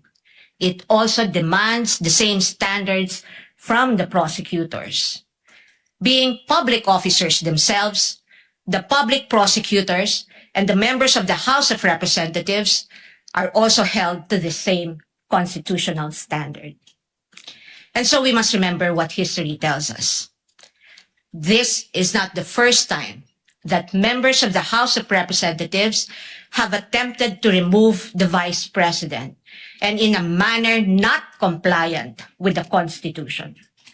In a July 25, 2025 decision, the Supreme Court unanimously declared in Duterte versus House of Representatives, GR numbers 278353 and 278359, that the impeachment proceedings in the House of Representatives were tainted with grave abuse of discretion, rendering the articles of impeachment that the House transmitted last year to the Senate as void ab initio.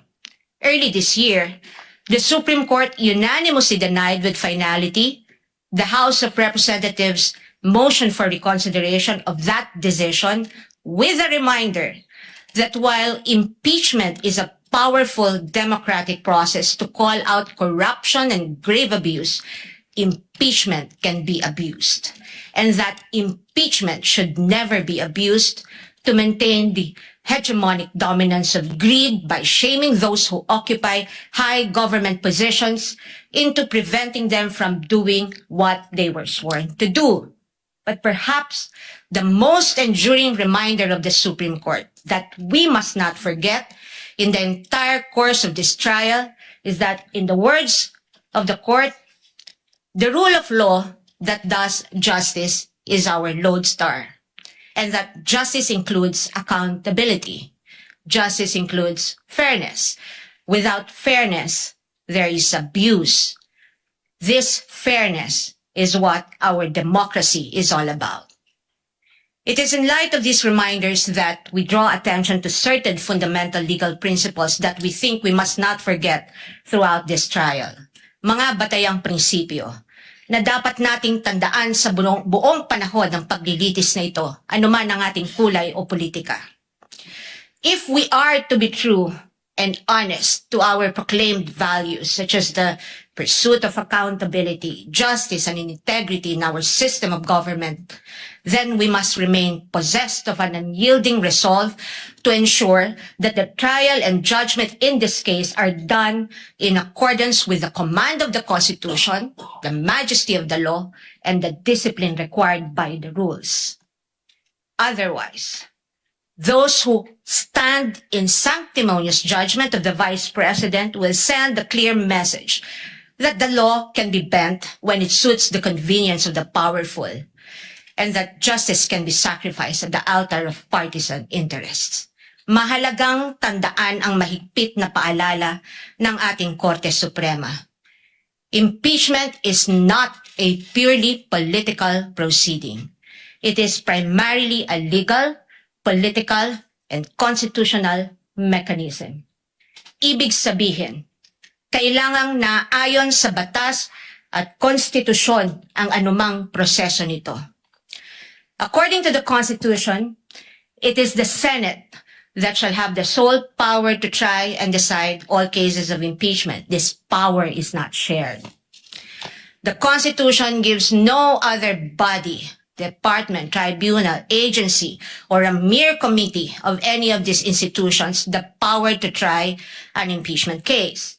The House merely initiates, the Senate tries. Yet, we have seen the Committee on Justice conduct what its chairperson, the lead prosecutor in this case, described as a mini trial, which, as we all had witnessed, became a vast fishing expedition of alleged evidence that were not even part of the impeachment complaints under its consideration and which the respondent accused was made to answer. In that mini trial, we saw how the purported pieces of evidence were curated to construct a narrative against the Vice President even before this case reaches trial. The articles of impeachment presented before this court as an exercise of the House's power to initiate impeachment cases are therefore, in sober truth, the product of an impermissible intrusion of clear constitutional boundaries.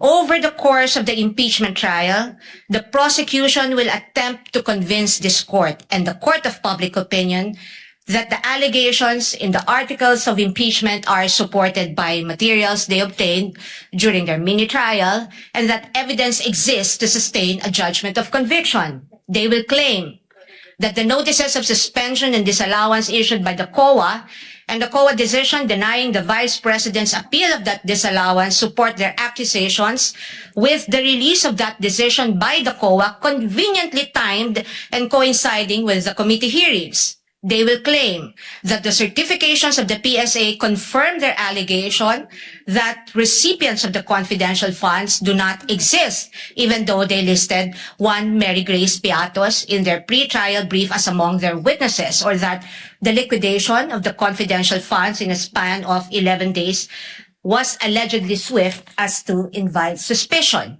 The prosecution will assert that the supposed NBI findings of similar signatures across a number of acknowledgement receipts submitted to the COA are supportive of their conclusion that the disbursements of the confidential funds were irregular.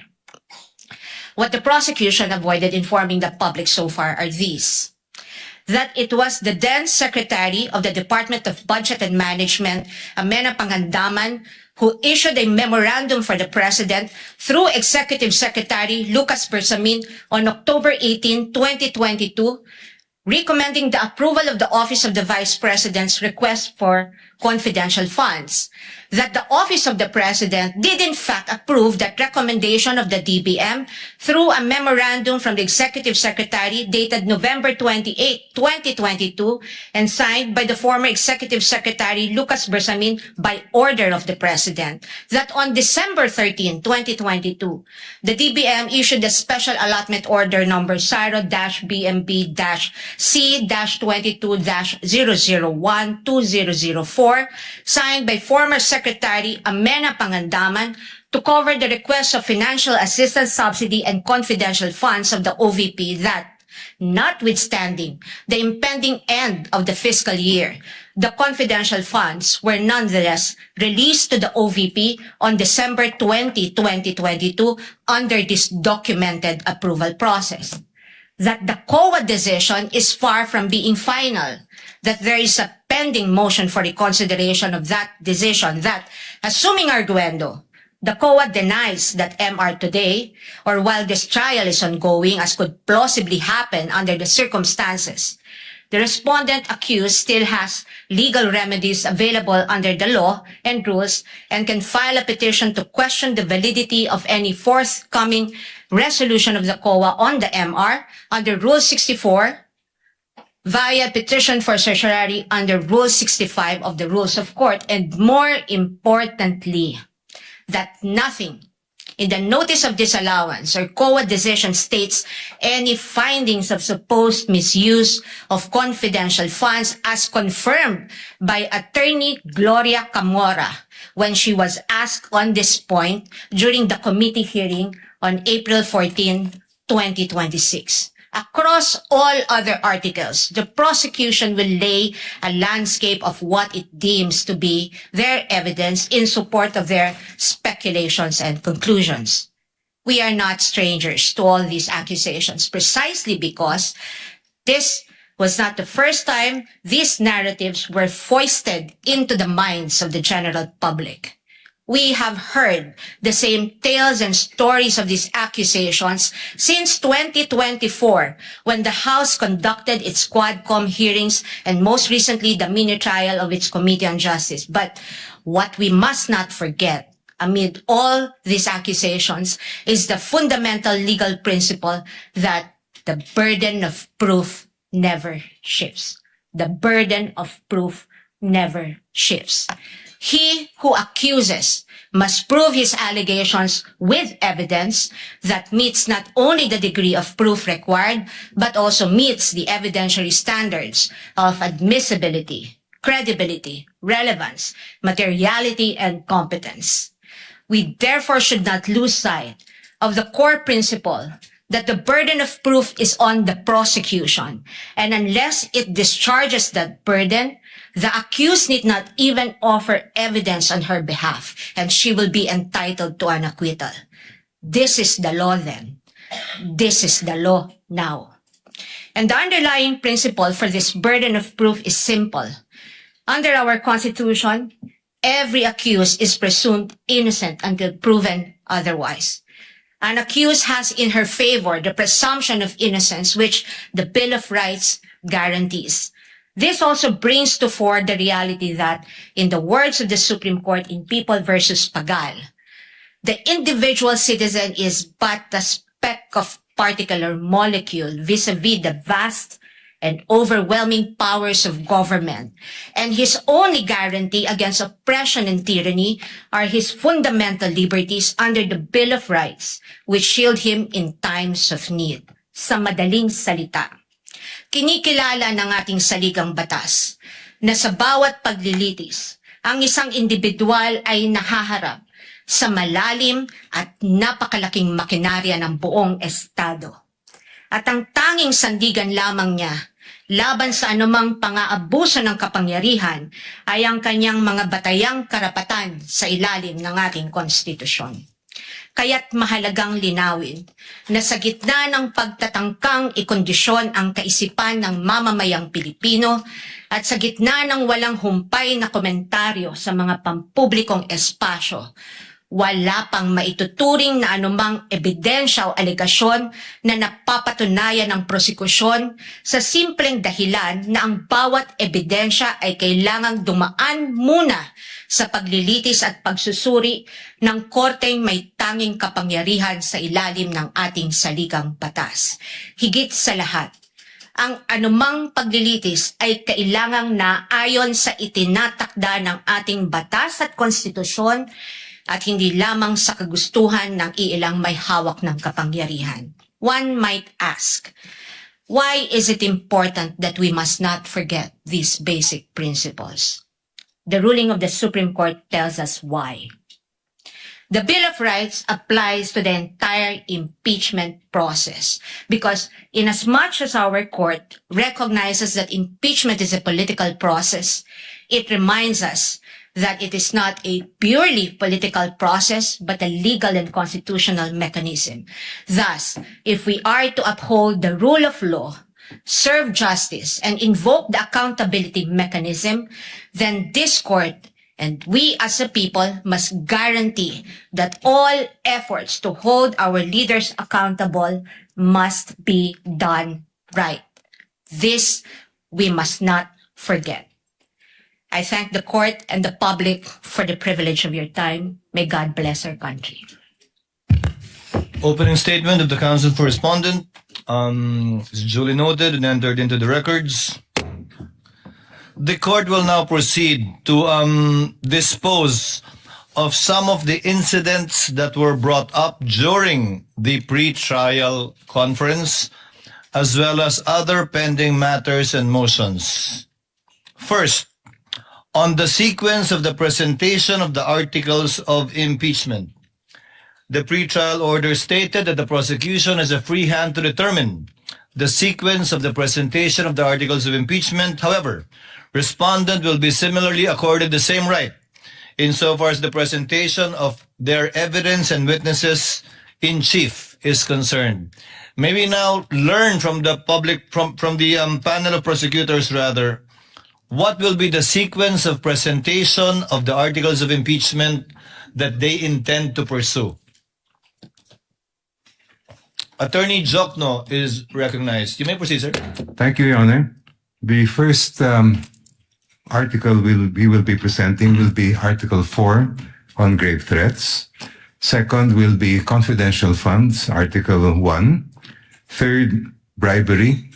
That is Article 3. And the fourth is unexplained wealth, Your Honors. That's Article 4.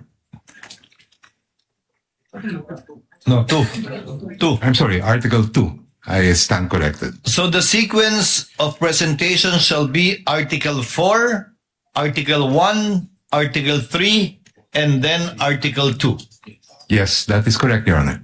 So I presume that beginning tomorrow, once we issue the subpoena for your first set of witnesses, you shall begin with Article 4. Yes, Your Honor. Again, Chair rules that the respondents have the same and equal privilege of presenting its case as it so desires when it's time to present its evidence in chief shall come. What is the pleasure of the counsel for respondent? Thank you, Your Honor. May I ask if the prosecution is ready to present its first witness today because the defense is ready today, Your Honor? Duly noted. We will get to that later. Next Your Honor, item in the please. agenda. If Your Honor, please. Yes, I Representative have just Jokno. noticed that Your Honor had already directed the counsel for the defense not to propound questions to the prosecution. This is already the second time that she's doing that. She appears to be assuming or arrogating the powers of the court. Because as I understand the rules, it's only the court that can propound questions to the counsels. Your Honor, may I comment? The lady may comment. I Counsel take for respondent may exception to comment. that. Yes, Your Honor. I take exception to that manifestation of the good counsel.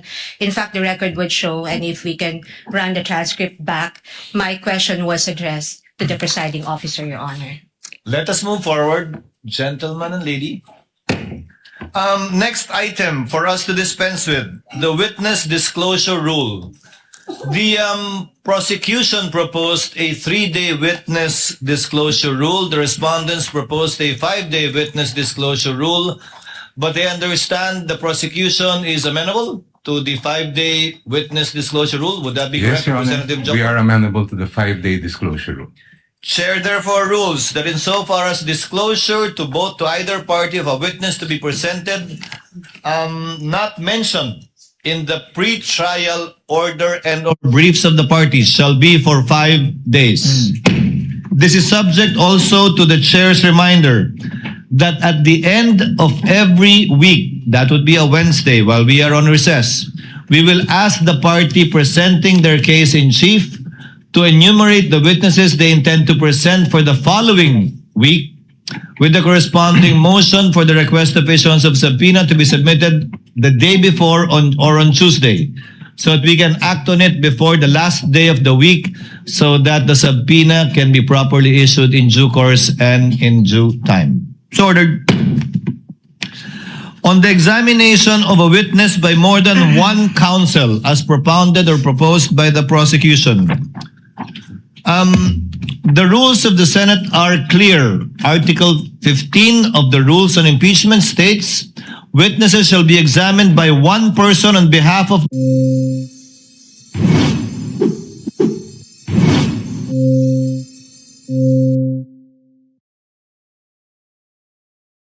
that as a rule only one person shall present a witness. However, in the exigency of the delivery and the administration of justice and under certain exceptions, the court may allow more than one counsel to examine and or propound questions to a witness. To cite an example, just for the sake of the record, if, for example, the panel of prosecutor disagrees with how the counsel for prosecutor is handling the case, the panel of prosecutors or one of them can take over, and that is but proper and should be allowed and will therefore be considered as an exemption to that rule. And other similar exigencies will be allowed in order to afford the orderly administration of justice and of these proceedings. So ordered. Insofar as the BIR box is concerned, what is the pleasure of? Insofar as the BIR box is concerned, this box was turned over to the Senate as part of the documents, including the articles of impeachment. However, the court is not yet in custodia lehis of this box, given that there is no lawful order issued by the court for this box to be turned over to the Senate. More so that it is not yet offered in evidence, not even as of yet marked. The chair therefore orders that the BIR box, closed, sealed, and as it is received, be sent back to the BIR or the Bureau of Internal Revenue without prejudice to any action that the court may take if a motion will be filed by either party for the issuance of a subpoena, and we shall await action, if any, by the BIR Commissioner should that time come. So ordered. Now, insofar as the subpoena requested by the prosecution for the two NBI agents, may I request the clerk of court to kindly read the motion for the issuance of subpoena ad testificandum.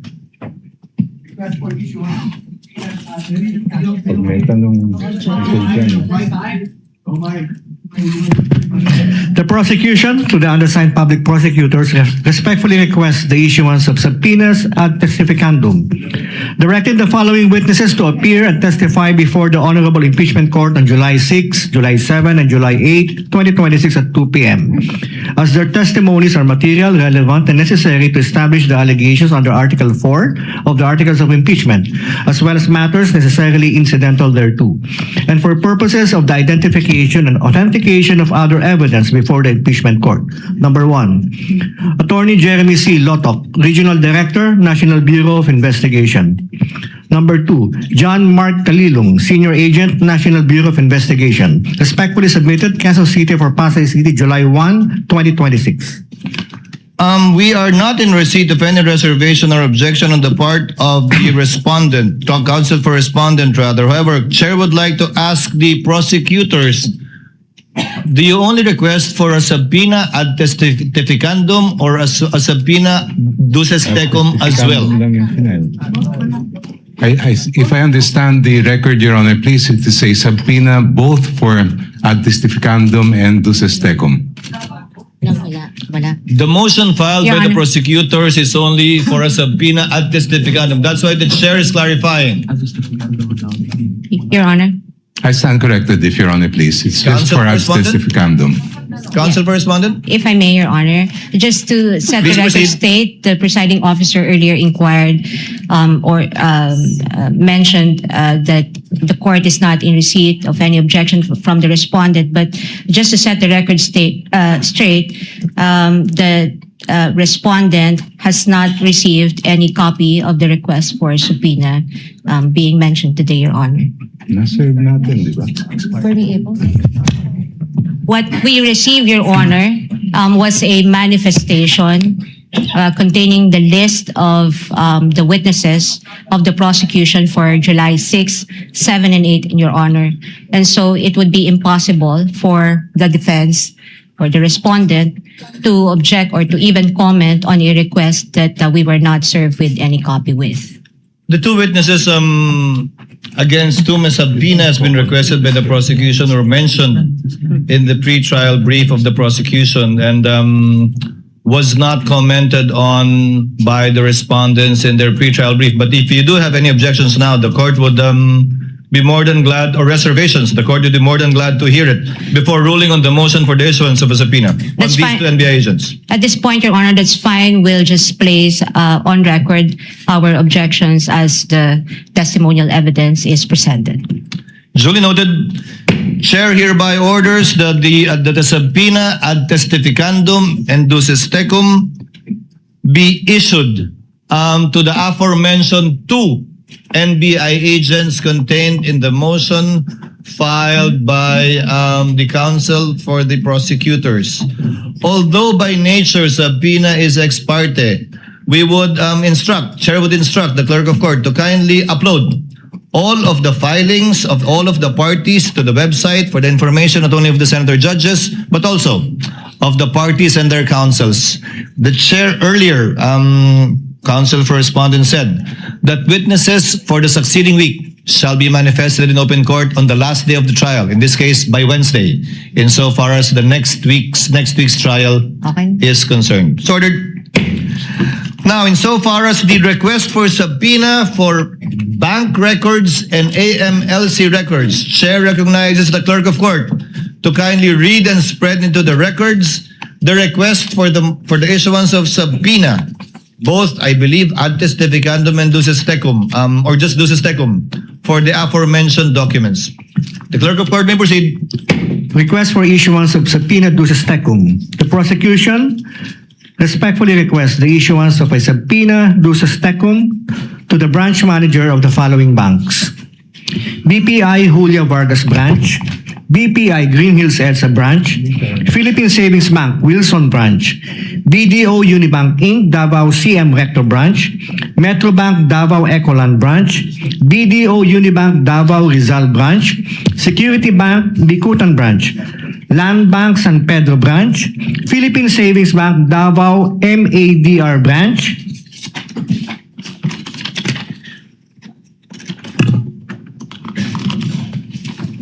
requiring him or her or his or her authorized representative to submit to the clerk of the impeachment court on or before 24 June 2026 at 9 a.m.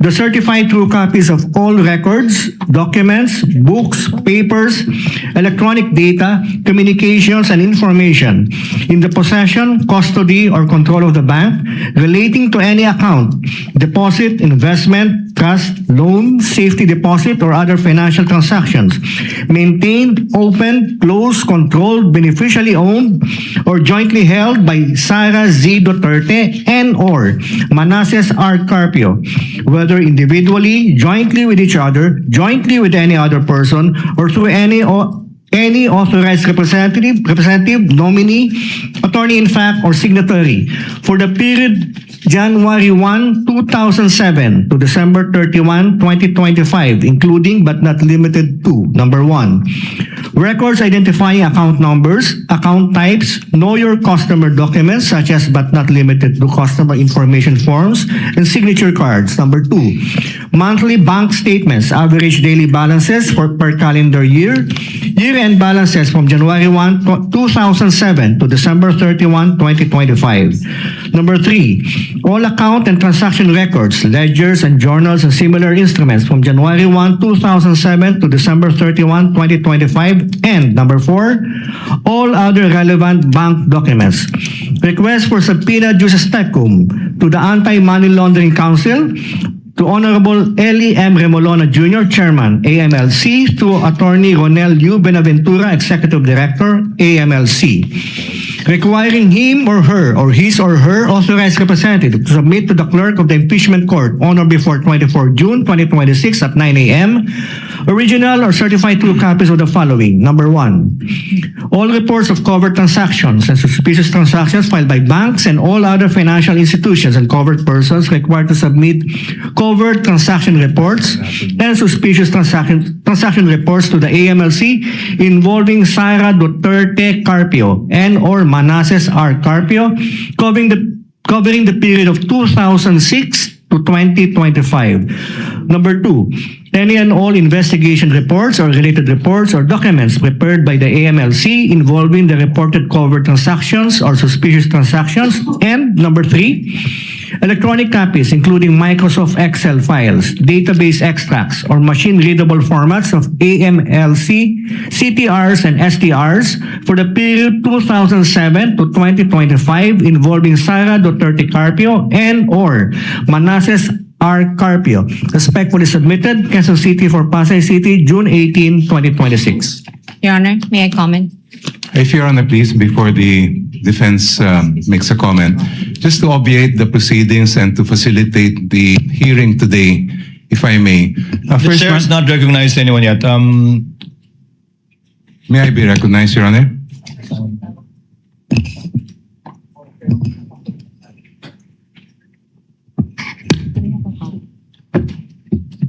Yes, the counsel for prosecutor.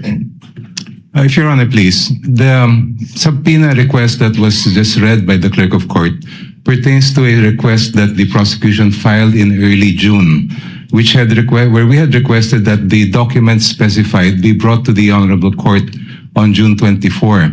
Since that date has passed and no subpoena has been issued, we had refiled just this afternoon a subpoena reiterating the same requests, and in the interest of justice and to allow the defense to comment or if they want object to the request that we filed this afternoon, perhaps if I may suggest, if Your Honor, please, that we provide the copy to the defense, give them period of time to submit their opposition or objection, and as well the same period of time to the prosecution to reply before the Honorable Court rules on this Counsel, request.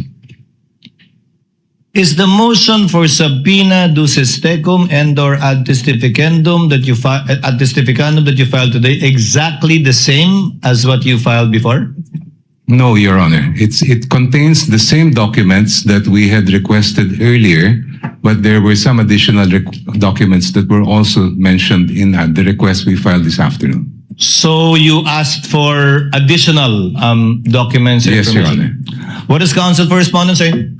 Your Honor, before I give my comment on the request for subpoena, I thank the good counsel for offering to provide us a copy of the request for subpoena, but we would also ask that we be provided with the June 2026 copies of the request for subpoena, as well as the new one that the council mentioned today. But just for the record, it would seem to me that the request for subpoena covers documents involving years from 2006 up to 2025. And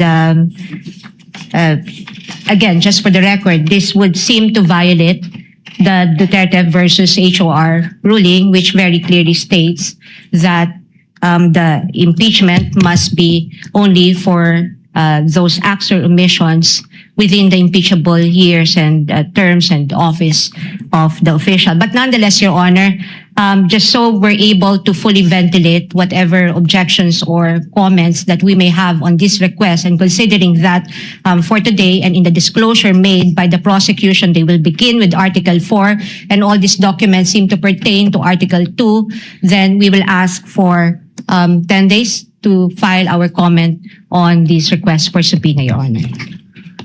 From today, Chair hereby directs that all motions for the issuance of subpoena ad testificandum, subpoena duces tecum filed by either parties be furnished to opposing party and/or counsel before filing it before this court in order to provide full disclosure and fairness. But instead of 5 days, counsel, chair is giving both parties 5 days to submit their respective memoranda and/or position insofar as it is concerned. We will afford the parties time to argue their position before the court so that the senator judges can hear your position in addition to your extended written memoranda insofar as this crucial issue of issuance of a subpoena duces tecum ad testificandum on certain bank records and AMLC records, which the chair will schedule, giving ample notice to the parties in due time. Is that okay with both sides? just for clarity, Your Yeah. Honor. Yes, counsel for respondent. May I ask that the period, if the period for the parties to submit or the respondent to submit its comment, her comment on the request for subpoena would be 5 days from today, Your Honor?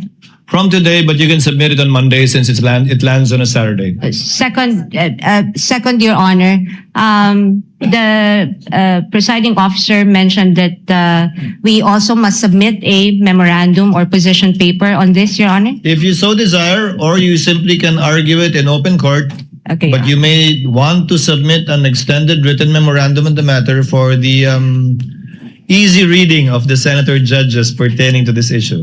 Last, Your Honor, will the court also schedule an oral argument on the respective positions of the parties? Yes, chair will do that. Thank you, Your Honor. And this would not be on Monday, Your Honor. No, that will not be on Monday. Thank you, Your Honor. If Your Honor, Counsel please. for prosecutor? Yes. May I be allowed to make a counter manifestation, just a brief one with respect to the statement of the defense counsel regarding the application of the case of Duterte versus House of Representatives. The gentleman may proceed briefly. Your Honor, the decision and the resolution of the Supreme Court in that case did not say that any preterm evidence is inadmissible. There is no statement like that at all in the entire decision and the resolution. What the Supreme Court said, and I quote, was very simple. The basis of any charge must be for impeachable acts or omissions committed in relation to their office and during the current term of the impeachable officer. All of the articles in this particular case pertain to impeachable acts committed by the Vice President during her term as an impeachable officer, including unexplained wealth. If I may just be allowed 1 minute, Your Honor, to explain that. The 1 minute. unexplained wealth, Your Honor, that is amassed prior to the term of a Vice President is relevant and material to her being an impeachable officer, because wealth of the magnitude of millions or billions ay meron pa rin pong pakinabang po yan ang Vice President kahit hanggang ngayon. It's very clear that when a local government official, for example, who later becomes a national official, amasses hundreds of millions, if not billions of pesos, then that benefit continues today. Second, if Your Honor, please, integrity, hindi po pwedeng biyakin po yan na kesa dati ay hindi po ganon at ngayon may integridad. It's very clear that integrity is a continuing requirement of fitness for office. Thank you, Your Honor.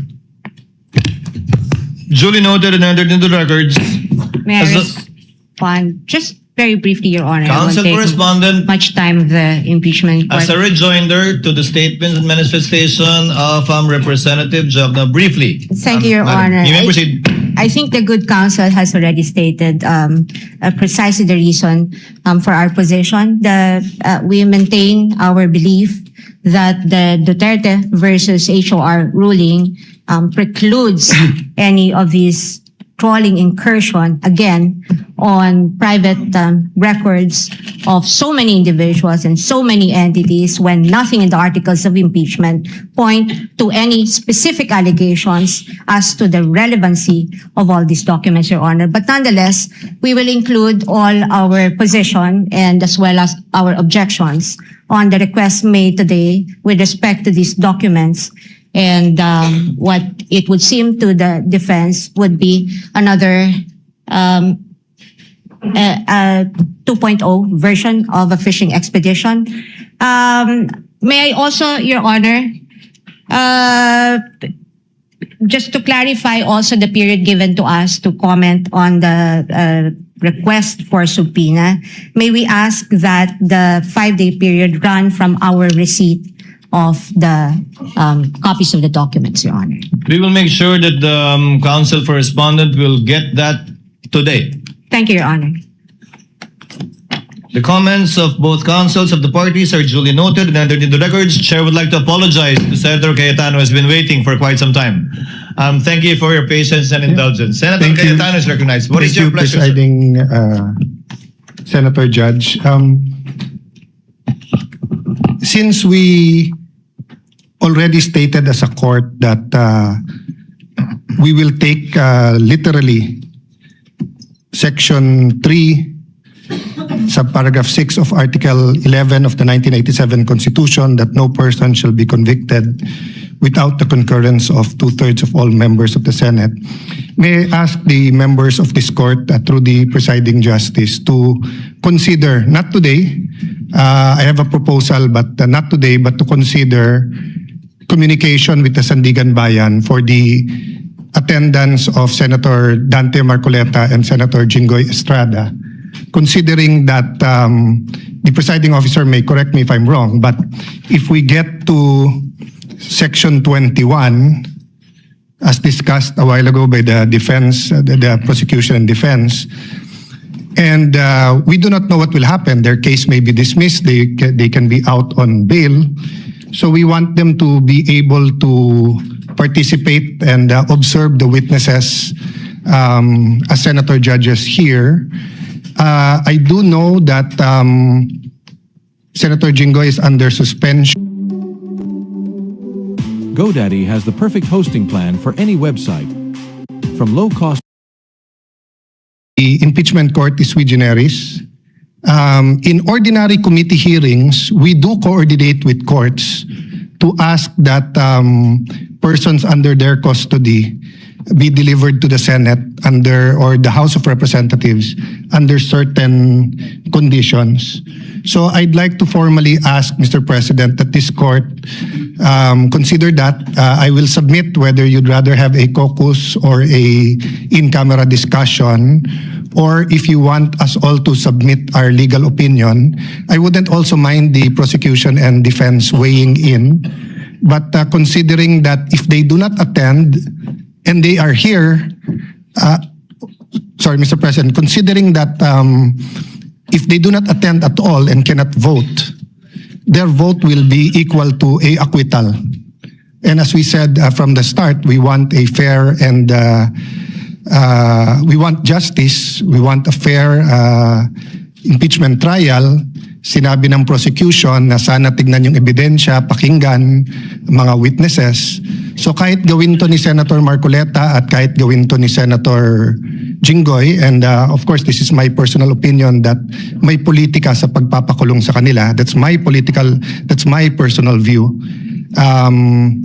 Allowing them to attend here might add to the integrity of the proceeding and actually make things easier when the time comes to render a verdict. So may I submit that to the court and to our colleagues for discussion at the proper time, Mr. President. The chair notes the comments and request of Senator Judge Cayetano and will consult the senator judges regarding this matter and shall coordinate with his office with respect to his requests pertaining to Senators Jinggoy Estrada and Senator Marcoleta, including whether or not we will enlist the comment on and position of the parties to this case. So ordered. Senator Tulfo? What is the pleasure of Senator Judge Tulfo? Rafi? Mr. Presiding Officer, as far as I'm concerned, I would allow siguro mag-monitor yung mga si Senator Jinggoy, Senator Marcoleta. They will be allowed na kahit man lang yung sa TV monitor. Para sa akin, I do agree with what Senator Alan Peter Cayetano was suggesting. Thank you, Mr. Presiding Officer. The point of Senator Judge Rafi Tulfo is well taken by the chair. Any others? If there are none, Presiding Officer would now like to deal with an administrative matter before we adjourn for this afternoon. On the matter of providing public access to case records, yes, Senator Judge Marcos, what is your pleasure, ma'am? Yes, Presiding Officer, may I request an update? As I recall, during the pretrial conference, there was disagreement on how to go about the markings on the various documents, and among the thousands of pages that we have received in evidence for the trial, it apparently was resolved that the counsels would place their initials on the evidence. Is that correct? Is that still what stands today? And each party would take their respective evidence or files and present the same during the trial to guarantee that the same evidence would be presented. Is that correct? That is correct, with the exception of some, I think, documents that where the original was not presented, which is being corrected, I think, by the parties as we speak. Are we in fact in receipt as judges of all these thousands of pages?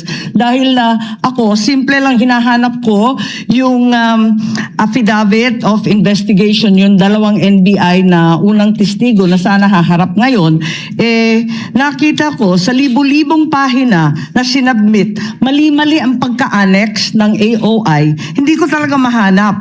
Tapos, ang sabi doon, Annex G. Pero nung kinalkal ko yung Annex G, hindi naman affidavit yun, kundi disbursement voucher or something like that. Kaya, hindi ko alam kung nag-provide ba talaga ang clerk ng Senate ng records as marked during pre-trial at kung pinal na talaga ito at pag-aaralan natin. At this point in time, Your Honor, documentary evidence as of yet has not been formally offered and therefore has not been turned over to the court. Neither is it as of yet been identified by a witness to authenticate the same and to be allowed admission into the records of this court.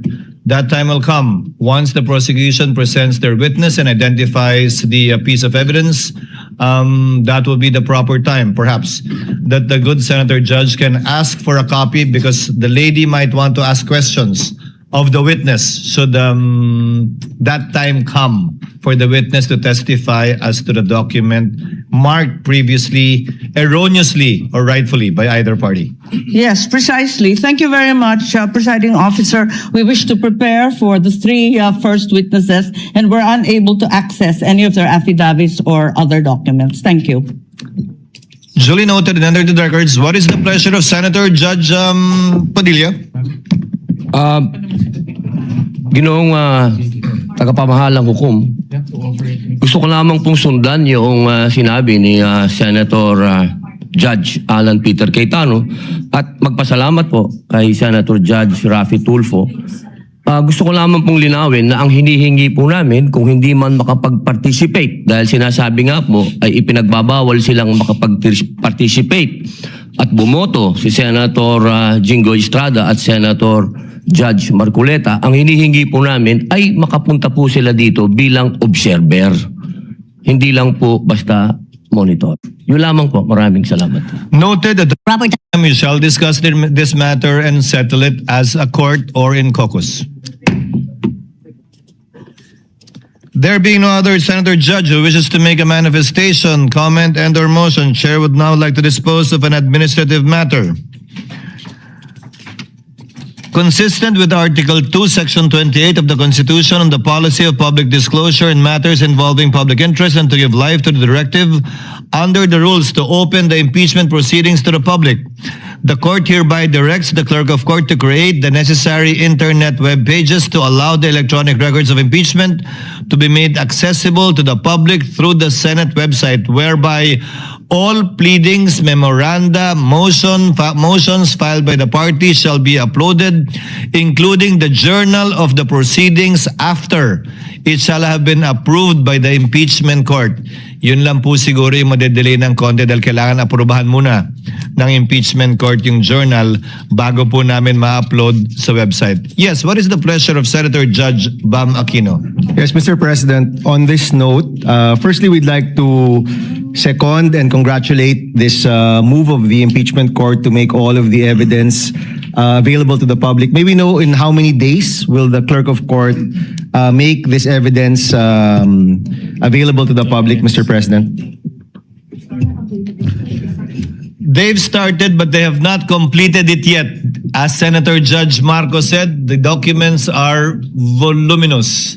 I think it covers until 9Q, if I'm not mistaken, initially, when it was marked. About more than 10,000 documents. Mr. President, of course, in the same way, if this is made available to the public 6 months from now or 1 year from now, that defeats the purpose of having this made public. No, that will not happen. Yes, may we get a commitment from the clerk of court as to the delay by which presented evidence is made public, Mr. President?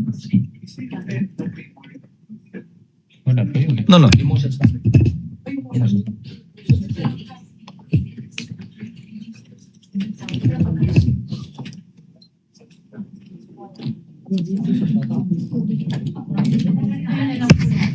Let me clarify, Your Honor.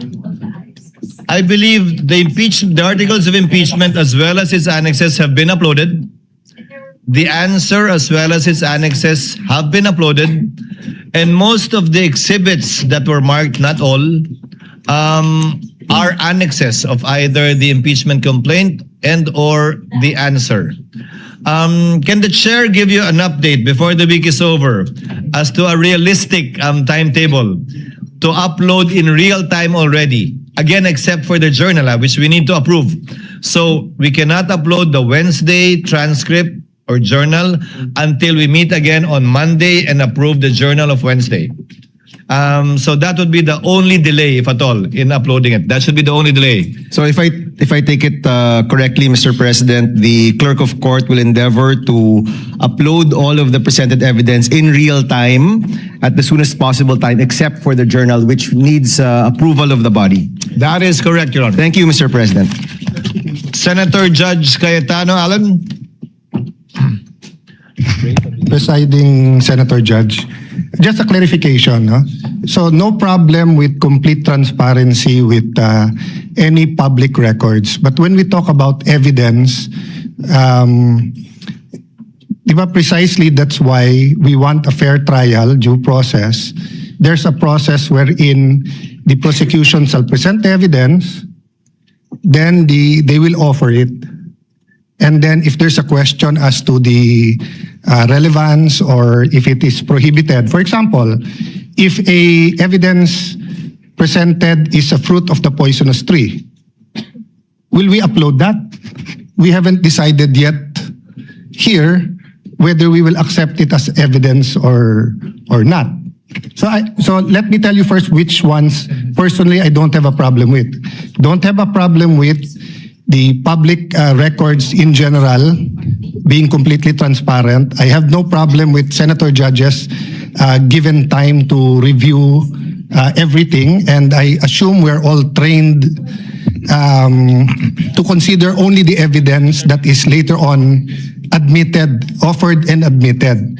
So my problem is that for example, if someone offers now, between now and the trial, wiretapped recordings, do we upload that when we have not made a ruling yet on that? So I just want to be clarified on that. The chair will clarify. As the chair said earlier, only the pleadings, motions, and memoranda filed by the parties, and insofar as the exhibits marked are concerned, only those attached as annexes to either the articles of impeachment and or the answer to the impeachment complaint. Insofar as documentary evidence is concerned, it will only be admitted, and if at all admitted by the court, and published once formal offer has been made. Until such time, we will not publish any documentary evidence even after being identified by a witness, because it is the formal offer that will determine its admission by the court after the Same party thing, rests. just to clarify, same with if we do issue a subpoena, duces tecum. The subject matter of the subpoena will not be published, but the motion for the issuance of a subpoena Thank you. will. Thank you for that clarification. Thank you, Your Honor. Senator Judge Erwin Tulfo is recognized. What is your pleasure, sir?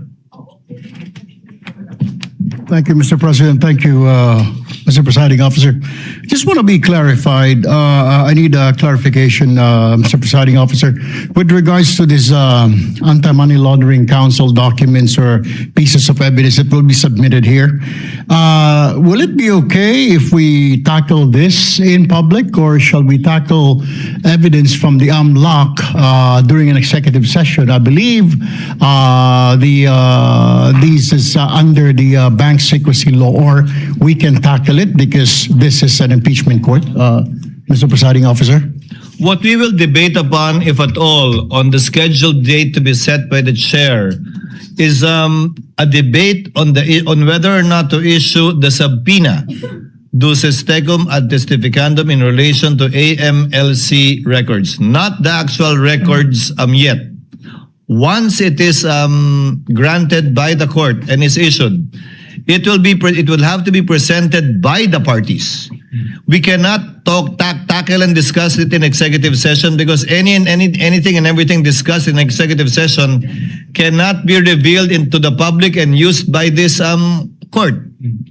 Secondly, it can only be, if at all, revealed by a unanimous vote or consent by all the senator judges, which effectively hog ties that piece of evidence if we discuss and talk about it only in executive session. Whether or not it is to be made public, whether or not it can be legally obtained, will be decided by this court after hearing the oral arguments of the parties. Thank you for that clarification, Mr. Presiding Officer. What is the pleasure of Senator Judge Villanueva? Yes, Mr. President.